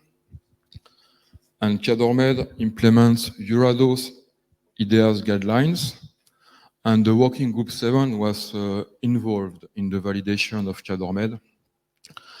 So our current work is to update the software to 64-bit, and we want this work to be achieved to maintain CADORMED within EURADOS, to train young colleagues so that they can update the soft in the future, so that the soft will remain inside EURADOS. So regarding EVIC, Philippe already said a few words about it. The goal of EVIC was to assess the implementation of individual monitoring requirements in European Union member states on the basis of in vivo measurements. There were 35 laboratories from 21 countries that took part in the intercomparison. In 2022, we had the participant workshop and the presentation of the results to the group of experts of Article 31. And there are still some pending tasks for this year. We will edit the final version of the certificate. We need a final validation of the report, and we are planning to submit an article and to organize a webinar. And we are planning an extension to children monitoring, both measurement and computation, as Hans was saying, but I cannot detail now because I would prefer to have something well organized before giving the details, even if the plans are clear. Another task is what we call OIR guidance document. As you might know, ICRP has published new biokinetic and dosimetric models for the dose assessment of internally exposed workers. And this is a series of reports called occupational intakes of radionuclide. And the aim of the OIR guidance is to facilitate the application and implementation of the OIR model of ICRP, to compare with previous models, because this is quite important to understand the magnitude of the change for some radionuclides. We also wish, through this document, to recommend monitoring intervals for routine monitoring of workers, and also to provide methods to adapt models to individual measurement values. So we cannot deal with all the radionuclides included in ICRP report, so we focus on 14 elements of main interest for the nuclear industry, but also for the medical field. And the publication of the report is intended for this year. We are also currently working on the ICIDOS, which consists in organizing an intercomparison for dosimetry service or laboratory. So, as you know, in internal dosimetry, we don't make measurement of the dose. So, in this kind of intercomparison, we will distribute cases, description of contamination case with measurement, and the participants are asked to solve the case in a given time. So like in the previous intercomparison, we are working on cases of increasing difficulties. And the current work is to select cases, so artificial case or real cases with some adjustment if needed. And during our task group meeting, we managed to find an agreement on at least 2 cases. The calendar is quite well defined, and we have extended the core group to ensure quality assurance of reference dose assessment. We have been also working on a radiopharmaceutical report. This is a short title. And the goal of this report is to provide an overview of the current knowledge on internal dosimetry of therapeutic radiopharmaceutical, such that EURADOS can contribute to improving patient dosimetry in nuclear medicine, as it is planned in the EURADOS roadmap. And we want to work towards a roadmap for internal dosimetry of these therapeutic radiopharmaceuticals. So in January 2022, there was a webinar to gain insights on the challenge and development in the field of therapeutic radiopharmaceutical. and I think it was quite successful webinar. The plan of the report is well established. The content also. We are in the phase of reviewing, and we will distribute it quite widely to obtain advice from many different sides. Whatever the output is a roadmap, and the roadmap, more or less, it is what is written here. We think that we can work on the development of a repository to facilitate the collection of patient-specific dosimetry data, translation of knowledge towards evidence-based patient-specific dosimetry, and also work on to obtain evidence for novel dose response function. And these items, they can be worked in parallel. They are not in chronological order. And then there are a lot of work on emergency situations. So we'll have 2 slides for this topic. The goal is to develop studies and provide guidance on individual monitoring technique in case of radiological and nuclear emergency. So a first task was to carry out a comparison of age-dependent thyroid phantoms for in vivo monitoring. 7 phantoms were measured at CMAT and with the same detector. The results were presented at European Radiation Protection Week in 2022, and the report is ready for publication. We are also working on the case of wound contamination with the Wu Rampon group. We have a common report with the Wu Rampon. It was presented at the Conrad conference this year, and we are currently carrying out an intercomparison of wound measurements. So it is well advanced in Europe, and after Europe, we will send the phantom to Asia in collaboration with the EURADOS network. There's also another running report about emergency in vitro bioassay method in collaboration with Procorad. The work plan for this report is well established, and part of the report is written. There is another work regarding biodosimetry and EPR methods in case of accidental intakes of radionuclide.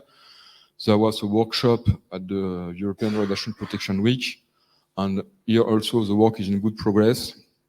What is important regarding this topic is that the key questions are well identified, and so we can concentrate on these questions. And EURADOS is also EURADOS through its members, and we are also working on a new ISO standard on emergency monitoring and dosimetry. This is in good progress. The work follows the ISO calendar and procedure, and we might distribute before validation by ISO the standard to have advice from EURADOS. I thank you for your attention.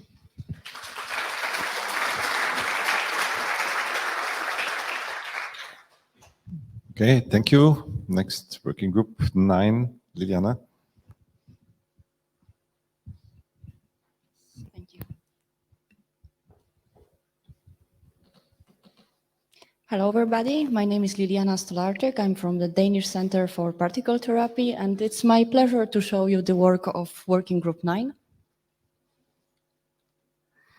So I will talk about our scientific program, EURADOS Grant and Award, which we got in Working Group 9, about the summary of the annual meeting and together with the plans for future. Just to give you the overview where we are working towards improvement in patient dosimetry, especially for photon and particle radiotherapy, and to improve dosimetry methods for modern radiotherapy. So that means LET, detectors, charizations, small fields, gel detectors, HAL special resolution, everything what is modern in general. We have 3 subgroups, one for photon radiotherapy, one for computational methods in medical physics, together with working group 6, and one for hadron radiotherapy. We are working on dosimetry of out-of-field doses, and we are working for it for a long time, so you probably heard about it many times now. Towards doses to fetus during radiotherapy of the mother, small field dosimetry, and LET in particle radiotherapy. And I will not talk about all of it during this presentation. I will just focus on the most important things that we are doing right now. And one of them is dose to the fetus during radiotherapy. The task leader is Marek, together with Hrvoje. You probably don't know, but 1 in 1,000 pregnancies is complicated with cancer. It doesn't sound a lot, but that's the most radio-sensitive human being that you can imagine. And also due to the psychological thing. You are pregnant and you have cancer. That's really difficult. So if we can help here, we should do it. What we are trying to do is to build a Monte Carlo framework to improve the dose calculations of the fetus. That's an example of the Monte Carlo comparison between different available phantoms, which was performed together by Working Group 6 and Working Group 9. And we are also developing phantoms to validate Monte Carlo calculations. And this is one of the phantoms which was validated for photon radiotherapy and will be validated in autumn this year for proton radiotherapy. So we hope that we really will get a much better dose estimation for the fetus. And we are also planning to apply for additional funding for this project.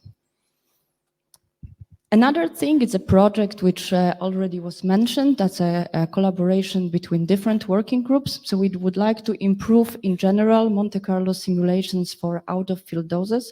It's a complicated spectrum of particles, and we are using many different codes to do it. So we have experimental data were established in a given environment in a water phantom, which is very well defined. So we are hoping that we can benchmark Monte Carlo codes using this data. And if not, at least we can improve our understanding of limitations of the code and move this work further with maybe new experiments. Another work is the improvement not for Monte Carlo, but for our understanding of detectors, how they work in out-of-field doses in a mixed particle spectrum. And we would like to know how we did it during the irradiations in CERF, which was organized with the help of Marco Silari. So we had a bunch of detectors, TLDs, OSL, FNTDs, RPL, and track detectors. And we try to understand the response of those detectors in a calibration facility in CERF. Data for TLDs are already published. The number of detectors is still under analysis, and we hope will be published soon. So it will give us the understanding of detectors for the quality of measurements which we're performing in out-of-field doses. And this is one of the most important slides on my presentation because I'm a medical physicist and I think radiotherapy is important. The progress in radiotherapy costs millions of euros and it's too slow for our patients. But with LET, we could actually use the potential of proton beam. We know that at the end of the Bragg peak, LET is higher. We could use it to treat patients better. We don't do it now. The only thing we can do is we can try to avoid high LET, so the end of the Bragg peak in the critical structure. It's good, it's working. We don't see patients with necrosis, for example, but we can do it better. And we can do it better using Monte Carlo simulations. Thanks to Monte Carlo, we can know the LET, we can redistribute it in the patient, we can get better treatment quality and a better quality of life of our patient. But to do it, we have to know how to calculate LET and how to measure LET. And that's why we organize a workshop, dedicated workshop and experimental campaign to experimentally validate LET calculations in proton radiotherapy. We created a very reproducible setup, solid water setup, very simple, which could be used for multiple different kinds of detectors. We can repeat it for new detectors, so we are really sure what we are measuring and where. We had 45 participants with 15 different institutions, 15 different types of detectors. Again, TL, OSL, ALA9, RPL detectors, plus active detectors. And we are hoping that it will help us to, well, we are hoping that we will intercompare of detectors, but maybe that was a bit too ambitious because to our knowledge, this is the first time that anybody was intercomparing LET measurements ever in the history. So the new goal is to understand how we should measure LET. And if we will achieve it, it means that we will be able to commission LET treatment planning system as EURADOS network. We didn't know what to expect, so we were expecting, okay, maybe 50% difference between detectors. And we were quite surprised that we actually got a very nice agreement. The blue line, the blue, maybe purple. So anyway, that's Monte Carlo simulation, so this is our standard.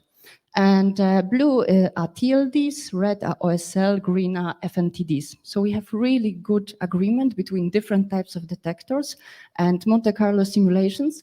Even in the area of 0.1b and 1c, in the high dose gradient at the Bragg peak, and in the high LET gradient, where LET is the highest. So we have tools and we have knowledge how to measure LET. I hope we will use it in future, maybe not to save life, but definitely to improve the quality of life of cancer patients. So I hope you will know now that Working Group 9 is extremely important, and Council also knows it. That's why we are very often getting grants and awards. And we saw the presentation of Sergei. His project is also partly within Working Group 9. And I also would like to congratulate to Luca for his award, conference support for this annual meeting in 2023 here. So thank you, EURADOS, also. I don't know if you noticed in Philip's presentations that 2 other young scientist conference supports are going to Working Group 9. So if you need support, you know who to contact, right? In 2022-23, we published 4 papers. I'd like to pay attention to one paper by Vladimir Maresh, Neutron Radiation Dose Measurement in Scanning Proton Beam. Can parents remain near the children during the treatment? And that was a catchy title. We were hoping to draw attention that the out-of-field doses are really small for proton beams, for scanning beams. And it was catchy because recently I reviewed a paper who is following this idea, so it's working. We got 2 webinars, and especially small photon field dosimetry webinar, they really got a lot of participants. So to summarize the meeting, in 2023, we had a lot of long plenary meeting, but also many meetings with other working groups, and I think they work very well. I hope we will we'll improve our collaboration. And we also have new idea for measurements. We will do measurements of out-of-field doses for proton, helium, carbon, and oxygen ions together with Heidelberg. It's a new collaboration for us, and we are very happy about it.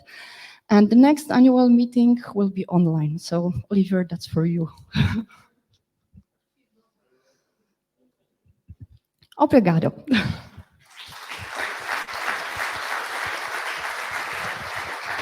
Okay, thank you. And we move to Working Group 10, presentation by Liz.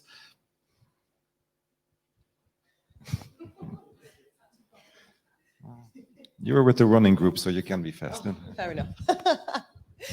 So thank you, Philip, and good afternoon, everybody. I'm delighted to be with you here all in lovely Porto. I'm Liz Ainsbury from the UK Health Security Agency, again, as we are now called, and I'm very happy to talk to you this afternoon a little bit about Working Group 10, retrospective dosimetry in support of radiation emergencies. So So the idea, as with many of the working groups, is to establish a network to collaborate across Europe, and now much wider than Europe as well. We have partners from all over the world, which is great.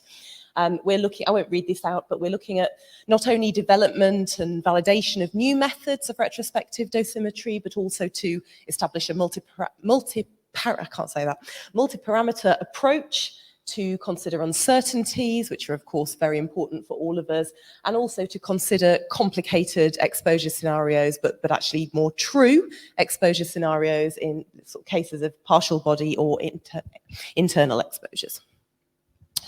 So we have a number of active tasks. We're a very active task working group now. So I'll talk a little bit about each of these, but you can see that there are lots of things going on. The sort of breaking news is that we've had a number of very nice presentations from some of our new members over the last few days on extremely high dose rate, high dose rate irradiations.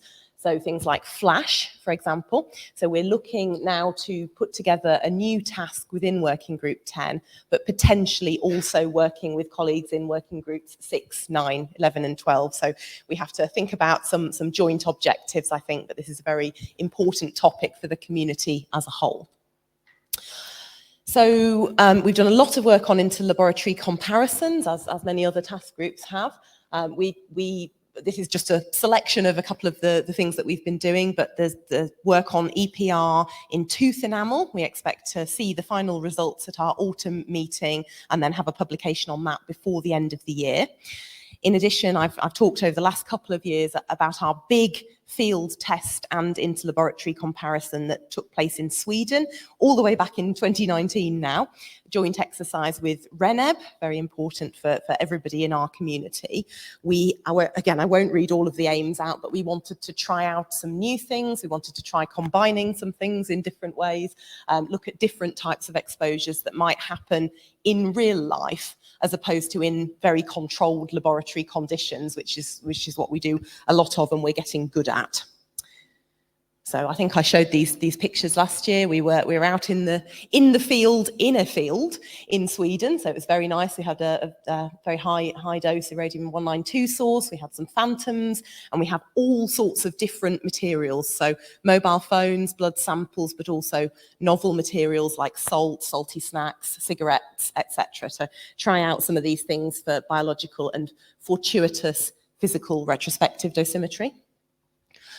I'm not expecting anybody to be able to read the details on here. It's a bit small, but just to note that we have 3 publications already in print. We have 3 papers coming by the end of 2023. That's definitely happening, I've been promised. And then another paper, hopefully towards the end of the year, 1 more paper next year, and hopefully, finally, a EURADOS report. So although it's been a long time working up all of this, a long time since 2019, we've done a huge amount of work on the basis of those 2 days in a field in Sweden. So we're very happy about all of this. Just again, sort of breaking news from Working Group 10 is that we have been invited to participate in some work that's going to take place in the US on fission neutrons. So in common with many others, we know a lot about low LET radiations, but not as much about what we can do in cases of neutron or criticality type exposures. So excited to try out some new things. We still have to define the objectives for the working group, but looking forward to that very much. And some of these things have already been mentioned, but just to say we're doing a task in collaboration with Working Group 6. So this is led by John Eakins on computational support for physical dosimetry, as we're calling it now. I won't read out the tasks, but the idea is that when we're measuring dose to blood, in the blood, we're getting a relatively good estimate of whole body dose, whereas if we're measuring dose to mobile phones or salty snacks or any of these other fortuitous dosimeters, we don't really understand what that means in terms of dose to the individual, never mind risk to the individual. So this is trying to bridge that gap with the help of some simulations. So there's lots of work ongoing there. In addition, I mentioned uncertainties, very important for us all. We've done a lot of work over recent years in terms of defining new approaches, harmonization between the different techniques to make sure everybody is operating at a very high standard in terms of dose and uncertainty estimation.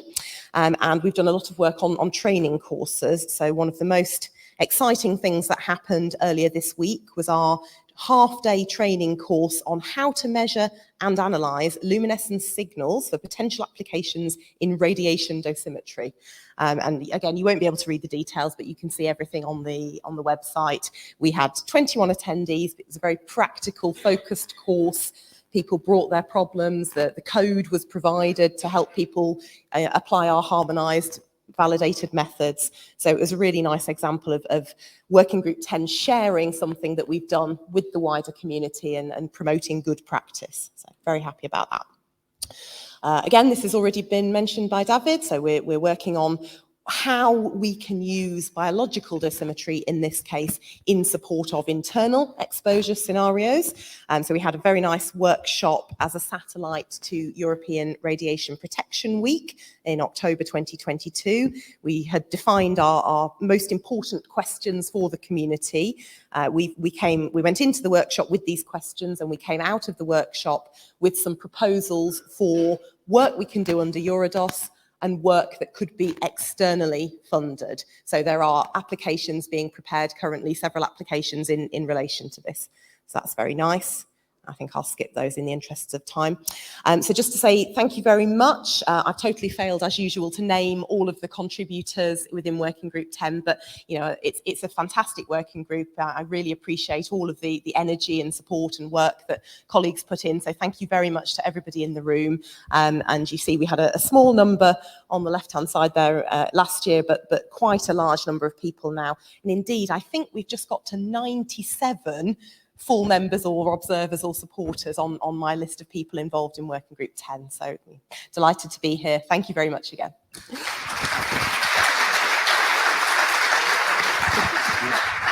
Thank you, Liz. We're moving on, 3 to go. Next one is Marco for Working Group 11. Thanks, Philip, and good afternoon to everyone. So I'm Marco Caresana from the Polytechnic di Milano, and chair of the Working Group 11.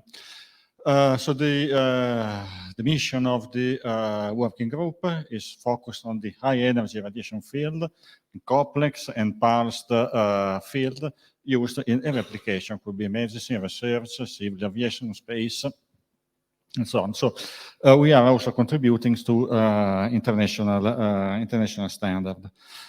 The composition is around 8 members, 35 of which are listed as full member, and we are stretching also outside Europe, with several participants also, as you can see here. Well, we had last year, we had only the annual meeting because for practical reason, the midterm meeting has been postponed to January this year. We have at present 8 active tasks. Task 1 is led by Marcin Latoccia. It's focused on the comparison of Monte Carlo code for assessing those onboard aircraft, basing on the conversion coefficient of the ISRP 103. It is a similar comparison that was done with the previous conversion coefficient by ISRP 60. Well, this task is almost finalized. The plan is to conclude it by the end of this year. We had in this meeting a last-minute participant that will be included in this comparison. Anyway, the plan is to come out with a EURADOS report. Second task, which led by myself, is task 2, is based on instrument response in pulse radiation field. We have at present 2 intercomparison running. One, I mean, not actually running intercomparison, it's been done intercomparison. We are running the data analysis. One has been performed at the facility CLEAR at CERN. This is a facility accelerating electron in very, very short bunches in the range of tens of nanoseconds, and is used for studying the flash radiotherapy with very high energy electrons. So the focus is to measure the stray radiation, just to pick up experience for the the emerging flash radiotherapy. So I appreciate the breaking news by Liz about this possible common task. We are, of course, prepared to make available our expertise in this field. Another intercomparison has been done at a facility called Balzac, who can produce photon beams of very, very high dose with very, very low time structure. I would say around 1 gray delivered in tens of nanoseconds. And that was a comparison of passive detector. We have the task 3, actually is in gray, because it has been almost is finished. What is missing now is the finalizing of a paper, but we have a EURADOS report, and that has been also the topic of one of the webinar. Task 4, it was focused on the solar proton event measurement, both on flight and ground-based, led by Ivan Barzova. Well, in this case, the activity, the intercomparison are running. There has been intercomparison of several detectors on board the aircraft, who has flew for a long time, almost 1 year, and now it is in process, the data analysis of this passive detector. Again, also in process is the task 7 on a high energy reference field. It is based mainly on managing the intercomparison at the facility CERF at CERN, and also another facility that is in a characterization phase at PSI. The task 8 is also ongoing and is mainly based on the radiation produced by lightning or in atmosphere. The same also for the task 8. Again, there has been update in this task that is focused on management of the ground level names, just to give operational procedure to the crew how to manage these events. The task 11, you can see it in yellow, because actually it is concluded, was the organization of an unfolding course that has been done last year in July. However, although it is concluded, because it's been concluded in the course, there will be a follow-up that will be discussed later. And then we have also the common task with working group 6 and 9 that has been already mentioned by the colleague before. We have also a new task that has been introduced, that is try to think how to produce a recommendation of radiation protection around high power laser. The main motivation is in this slide. Here you can see how many facilities producing based on the high power laser are spread out all over the world. In some cases, people running this facility is actually not aware of the risk of radiation protection. It's not aware that this high power laser can accelerate particles. And this is a lack of information also in the national legislation. So I guess that producing some kind of recommendation could be of really important in this field. We had also a new initiative that was proposed by Andreas Trimble from PTB, focused on the neutrons beams above 20 MeV, what we call high energy neutrons. That's because we have a lack of facility, we have fewer noticeability in this field. So the main idea that is coming from the CCRI is to set up a task on the high energies, and the Working Group 11 can be seen as a stakeholder in this activity. So it's something that is really interesting to follow. Then we have some presentation about two European projects where institutions belonging to the Working Group 11 are involved. One has been presented by Miroslav Zboril from PTB, and the project is based on the soil moisture metrology based on the measurement of the cosmic neutrons. So we have two talks about this project. The same is another project in which I'm involved, that is so-called Biosphere. And in this case, is again measuring cosmic ray, but the focus is the evaluation of the ozone shield. Again, we had also two talk on that. I mentioned that the second talk has been done by Marek Sommer, who has been awarded for another reason. So he's very, very active, not only for the work that gave him the award, but also in other topics. So I want to congratulate with Marek, who is becoming one of the pillars of this working group. We have then a joint meeting also with the Working Group 9.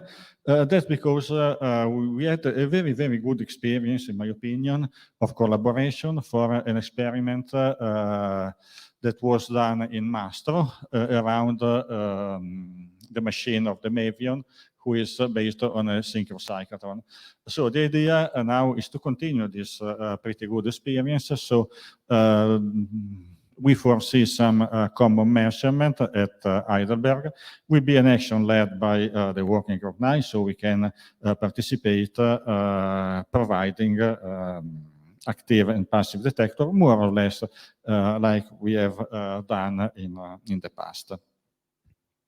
Also, there is the working group, the joint meeting with the Working Group 11, 9, and 6, for benchmarking the Monte Carlo models for high energy neutrons. In this case, we have a lot of pretty interesting talk, and I want to thank Michael Petit for that.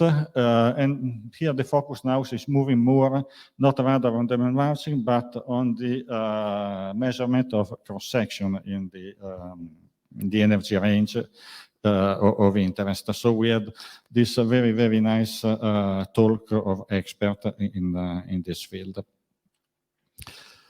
Again, we had another joint meeting that was the last meeting of these days, focused on the unfolding with Bonnesphere. This is coming from the experience of the Working Group 11 on the unfolding course, together with the experience of the VG6 in the exercise on unfolding. Sorry, not unfolding course, it's on exercise on unfolding. So the main idea is to put together this experience and set up a common task, including also Working Group 9, because this kind of activity is of interest also for the Working Group 9, whose goal is the harmonization of the Newton spectrometry based on the Bonnesphere spectrometer. The last, no, not the last, there is 2 points. We have also some special talks that you can see listed here. Actually, these special talks are used this talk just to try to introduce new collaborators, new colleagues, to involve more people. And well, one, for instance, Dani, who is now entering as with the institution as a voting member of EURADOS, that we have seen the presentation before. The last point is the new structure of the working group 11 that we have discussed. We decided just to better organize the work to split in two sub-working groups the working group 11. One more focused on natural high-energy radiation dosimetry, and we identified a vice chair for this sub-working group in Marcin Latoce. And the second sub-working group is focused on the high-energy dosimetry around accelerator. In this case, the vice chair is Veronica Ovchavkova. Okay, so that's all, and I thank you for your kind attention.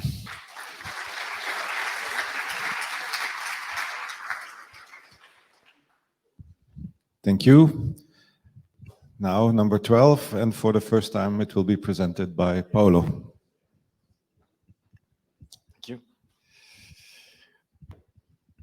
So thank you. I'm Paolo Ferrari from Enea Radiation Protection Institute in Italy, and I will present you a summary of the activity, the tasks of the Working Group 12. This is our composition, the Working Group 12. We work on medical dosimetry, except for excluding radiotherapy, that is already the main topics of Working Group 9. So we have 26 full members from 16 countries and 51 corresponding member and some other sympathizer. We are divided our group into subgroup. One is devoted to the radiation protection and dosimetry of the staff, and the other for the subgroup 2 for the patient dosimetry. You see also that the subgroup 1 is coordinated by Isabelle Clairon, and the patient dosimetry is coordinated by Jérémy Debin. These are the tasks of the subgroup 1. So the task 1 is a report, the activity of task 1 is to produce a report on individual monitoring in interventional radiology and cardiology. Task 2 is about dose constraint in interventional radiology and cardiology, that you know is a particular procedure that gives particular high doses to the operator. Task 3 is a joint task between the two subgroup, because its topics is to create a practical worksheet on the report we already produced in EURADOS. Task 7 is about the doses in interventional practice for the operator. Task 8 is about the extremity, the doses to the extremity of the operators working in nuclear medicine. And task 9 is a joint group, probably already said something in the previous presentation, and is the doses to the operator in administration of new radiopharmaceutical or emerging radiopharmaceutical. So you see here the objective is to produce a report on containing a series of recommendations for the operators that working in interventional cardiology and radiology, and the report is almost completed. I have to thank also Philip and Oliver for the very nice and important reviewing practice they did on our manuscript. Here we have, it just started since some months, so it is a new task, and the idea is to produce, to verify the dose constraint in medical field that are produced in order to reduce as possible the doses to the operator, and so to review what is the different recommendation in the countries, and to produce a synthesis of this kind of reports.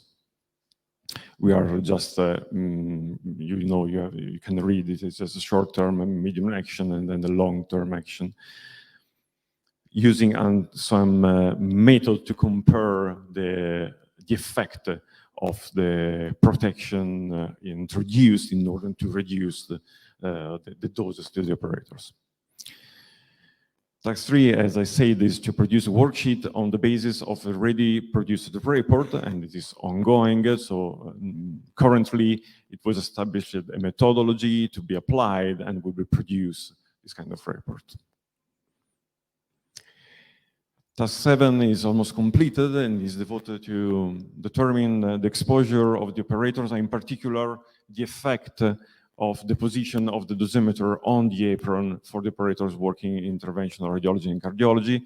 We perform many Monte Carlo simulations. We did some measurement in order to validate our simulation, and also with some phantoms provided with the arm in order to see specific effect of the position of the arms on the dose recorded by the dosimeter.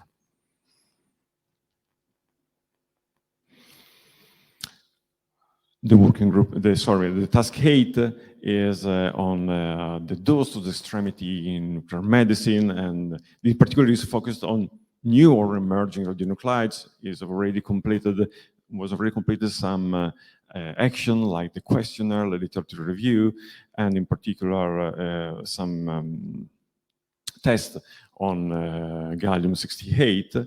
And now they are active. The last two subtasks, one is on lutetium-177 and a survey on extremity exposure, particularly for contamination during the administration or the preparation of this kind of radionuclide. Task 9 is another joint group, and in this case we are still in the field of radiopharmaceutical, so nuclear medicine, and the problem here is to determine the possible exposure of the operator when administrating this kind of radionuclide to the patient, in particular when there is an injection of the radiopharmaceutical to the patient, and so the possible exposure. This was studied through ICRP voxel phantom with inserting the detailed model of the eye, and now we compared also the first result of the simulation with some measurement we had from the past, from the hospital. And of course, it's ongoing. The subgroup 2 is about the patient dosimetry, and so we have 3 tasks active. One is personalized dose in radiotherapy. The task 4 is dosimetry in pregnancy, and the task 5, the organ dose in interventional radiology. About this task, we are interested in the part to the fact that you have not to consider only the dose given to the radiotherapy, but also the doses deriving from the imaging procedure that are performed because you have to do the radiotherapy and for staging and checking the patient. Of course, this doses is generally considered not so high if you consider what is given during the radiotherapy, but you have to consider that the radiotherapy is given to a part of the body of the patient, or the PTV, the programmed treated volume, but the rest of the patient can be instead can suffer from an undept dose from the imaging that is made by CT, and so is wider, can be wider. And so we have to combine the information that we have from the radiotherapy, the doses you are given in with the histograms, dose and volume, with the parameters that represent or that are used to determine the doses for the CT. We are producing a simulation, and we are just, and this is the status of the work. Similarly, we are interested in determining the dosimetry in pregnancy for the imaging procedure. And in this case, were produced some phantom, some molded phantom, so physical phantom that can be used for both for the measurement and for the Monte Carlo simulation, because they can be voxelized, and so they can be used for the simulation. So the idea is to determine, to optimize the knowledge, or to determine which are the doses, and so to optimize possibly the the reduction of the doses to the fetus. About interventional radiology, of course, we have not only the doses to the operator, but we have also the doses to the patient, of course. And in this case, we are working both with measurement and simulation in order to determine the different parameters that gives the dose to the patient, as the KVP and the filtration and then the procedure and protocol used. This is in the measurement, and the same is we're trying to reproducing in the simulation. We are making some tests, some measurement, and also some simulation, and we are trying to define better the aim and also the setting that contribute to the formation of the doses to the patient in this particular procedure.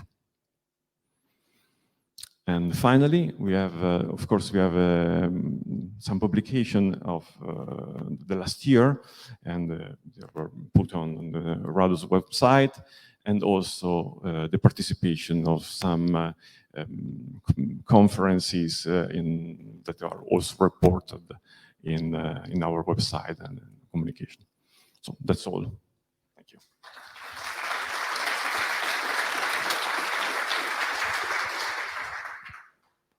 Okay, thank you, Paolo.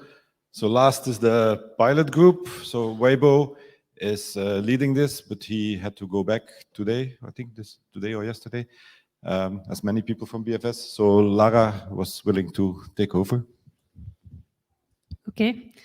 I will give a short overview of the pilot group of dosimetry in nuclear medicine, which is actually, as you know, quite new. It was set up for the first time at the annual meeting in 2021, but then it was actually established only in the annual meeting in Belgrade last year. And at that time, also 5 tasks have been defined that the pilot group will work on, but of course they are still in the starting phase to define what are the key questions that we will look into for the next years. So I will mainly give some information about the first 3 that have been discussed in this meeting. The first one is, the structure of the pilot group. So the chair is Weibo, as already said. We have 10 full members, but also 20 associate members and 30 corresponding members. So there is some interest from the people on the work that we will be doing. We also have 2 connections. One is with AINM, and the other one is with Siegfried, which is actually a special interest group from the EFOMP looking at radionuclide dosimetry, radiopharmaceutical dosimetry. So then the 3 tasks that I will mention, the first one actually is a task that already existed or we worked on before the pilot group was established. So there is some progress made in the last years. It was a joint collaboration, well, it still is, between the radiation protection community from AINM, but also many EURADOS working groups contribute here, like 6, 7, 12, and then also the pilot group. The idea here of this topic is that we actually would like to develop or set up, let's say, a computational approach to better assess the external dose rates from nuclear medicine patients, and so the following exposure to caregivers, family members, but also the staff when the patients are still in the hospital. We mainly want to look to close contact scenarios. And so in the first years, we mainly focused on benchmarking and validating this advanced computational framework, because the idea was to actually replace both patient and caregiver, or let's say the target person, by a computational phantom, including also the pharmacokinetic of the radionuclide or radiopharmaceutical of interest. Many people were involved in benchmarking and validating it, so there were different Monte Carlo codes included. But we also had people from the nuclear medicine departments who did some dose rate measurements at a certain distance from nuclear medicine patients. So now I think we did it for very common radioisotopes to have sufficient data.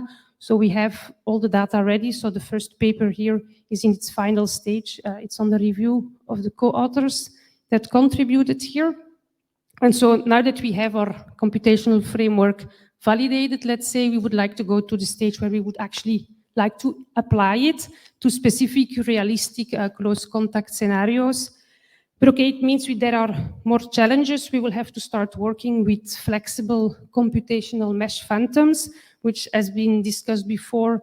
Many different working groups are actually interested in starting to work with this type of phantoms. But it's not easy. We don't have too much experience. So it will be a nice opportunity for the people involved to see how we can implement these phantoms in different codes. What are the pros? What are the cons? What are the difficulties? We would also, the focus will be on iodine and lutetium, because from discussions we learned that the concerns are more for these specific type of therapies. But of course, we need to get some input on what are actually the interesting close contact scenarios that we should consider there. And in parallel, there is quite some work on improving the biokinetic models, and it's important for this type of therapies because so far also for the benchmarking, we have been using the standard ICRP biokinetic models, but they are not really valid for patients, of course, who are treated. So there is some complementary work also within the pilot group that is looking on improving these based on patient data, but also there is interest from Working Group 7 and from some clinical centers that can provide data for these therapies to improve the biokinetics that will be very useful also for this specific task. So that's what we will do for the next years for this topic. A second topic that was discussed is the use of artificial intelligence, so AI, for nuclear medicine dosimetry. It's a new topic, so the first thing that will be done is to write a review paper. So a literature study is in progress to look where AI is actually used within dosimetry of radiopharmaceutical therapy. That can be for optimizing imaging, can be for optimizing the dose calculations, can also to predict dosimetry based on pre-therapy data. So there are several options where AI can be used in the whole clinical dosimetry workflow. And then after this review paper, we will decide on some specific applications that we can consider. Another one is on 3D voxel-based dosimetry in molecular imaging and in target radionuclide therapy. The first question that people would like to answer there is if actually 3D dosimetry is worth the effort sometimes, or for which applications it will really bring some clinical benefit, because it's quite, it requires a high effort. You'll need a lot of imaging. The imaging needs to be quantitative, so it needs a lot of data processing. So the idea is more like, okay, for which type of therapies or applications would it be very useful? And so at the moment, they have, together with this Siegfried network, established a survey. It needs to be launched yet, but I think it will be done soon, to understand what is the current practice of clinical dosimetry approaches in Europe. The topics will be both on the imaging, the techniques that are used, the time points, but also on the dosimetry methodologies, the softwares that are used, how the data is processed, and so on. But on also the implementation in clinical practice. If those calculations are done, are they really considered for the dosimetry? Are they used to personalize the medicine, the therapy, and so on? So that's the next step in this specific task. And then one thing just to mention is also that people from the pilot group, but also from Working Group 7, participated in a specific challenge that was launched by the AAPM, so the American Association of Physicists in Medicine. And they launched a challenge to evaluate or to understand better the differences in how people, when they want to do dosimetry for radiopharmaceuticals, define the time activity curves and the time integrated activity, because often a lot of variations are found, very different methodologies are used. So everybody received the same data set of patient data and had to apply their methodology. And well, we could see that the people from EURADOS that collaborated, they scored quite well in the different phases on how the tax have been defined. So then to conclude, this is an overview of some of the publications. So there has been an EURADOS report on improving the biokinetic modeling for FDG, so for fluorine 18. That was really interesting for the benchmarking study of the computational framework, because we applied it also on fluor 18. And then there were 2 review papers where many of the people within EURADOS have been contributing on dose heterogeneity of alpha emitters, and one on dose heterogeneity and dose response modeling for beta emitters. And as I said before, the paper on the benchmarking of the computational dosimetry framework for external dose rates is in preparation, and they will also write an EURADOS report on the results from the AAMP grant challenge. There will be a webinar in October from the pilot group on dosimetry of radiopharmaceutical therapy and also on the application of EI. And okay, we will have an autumn group meeting in Munich where we will hopefully advance more in the different topics. And there is also some discussion on maybe starting a new task, because there is some interest in working on the small-scale dosimetry, so to go from organ-based dosimetry to small-scale dosimetry. That's it.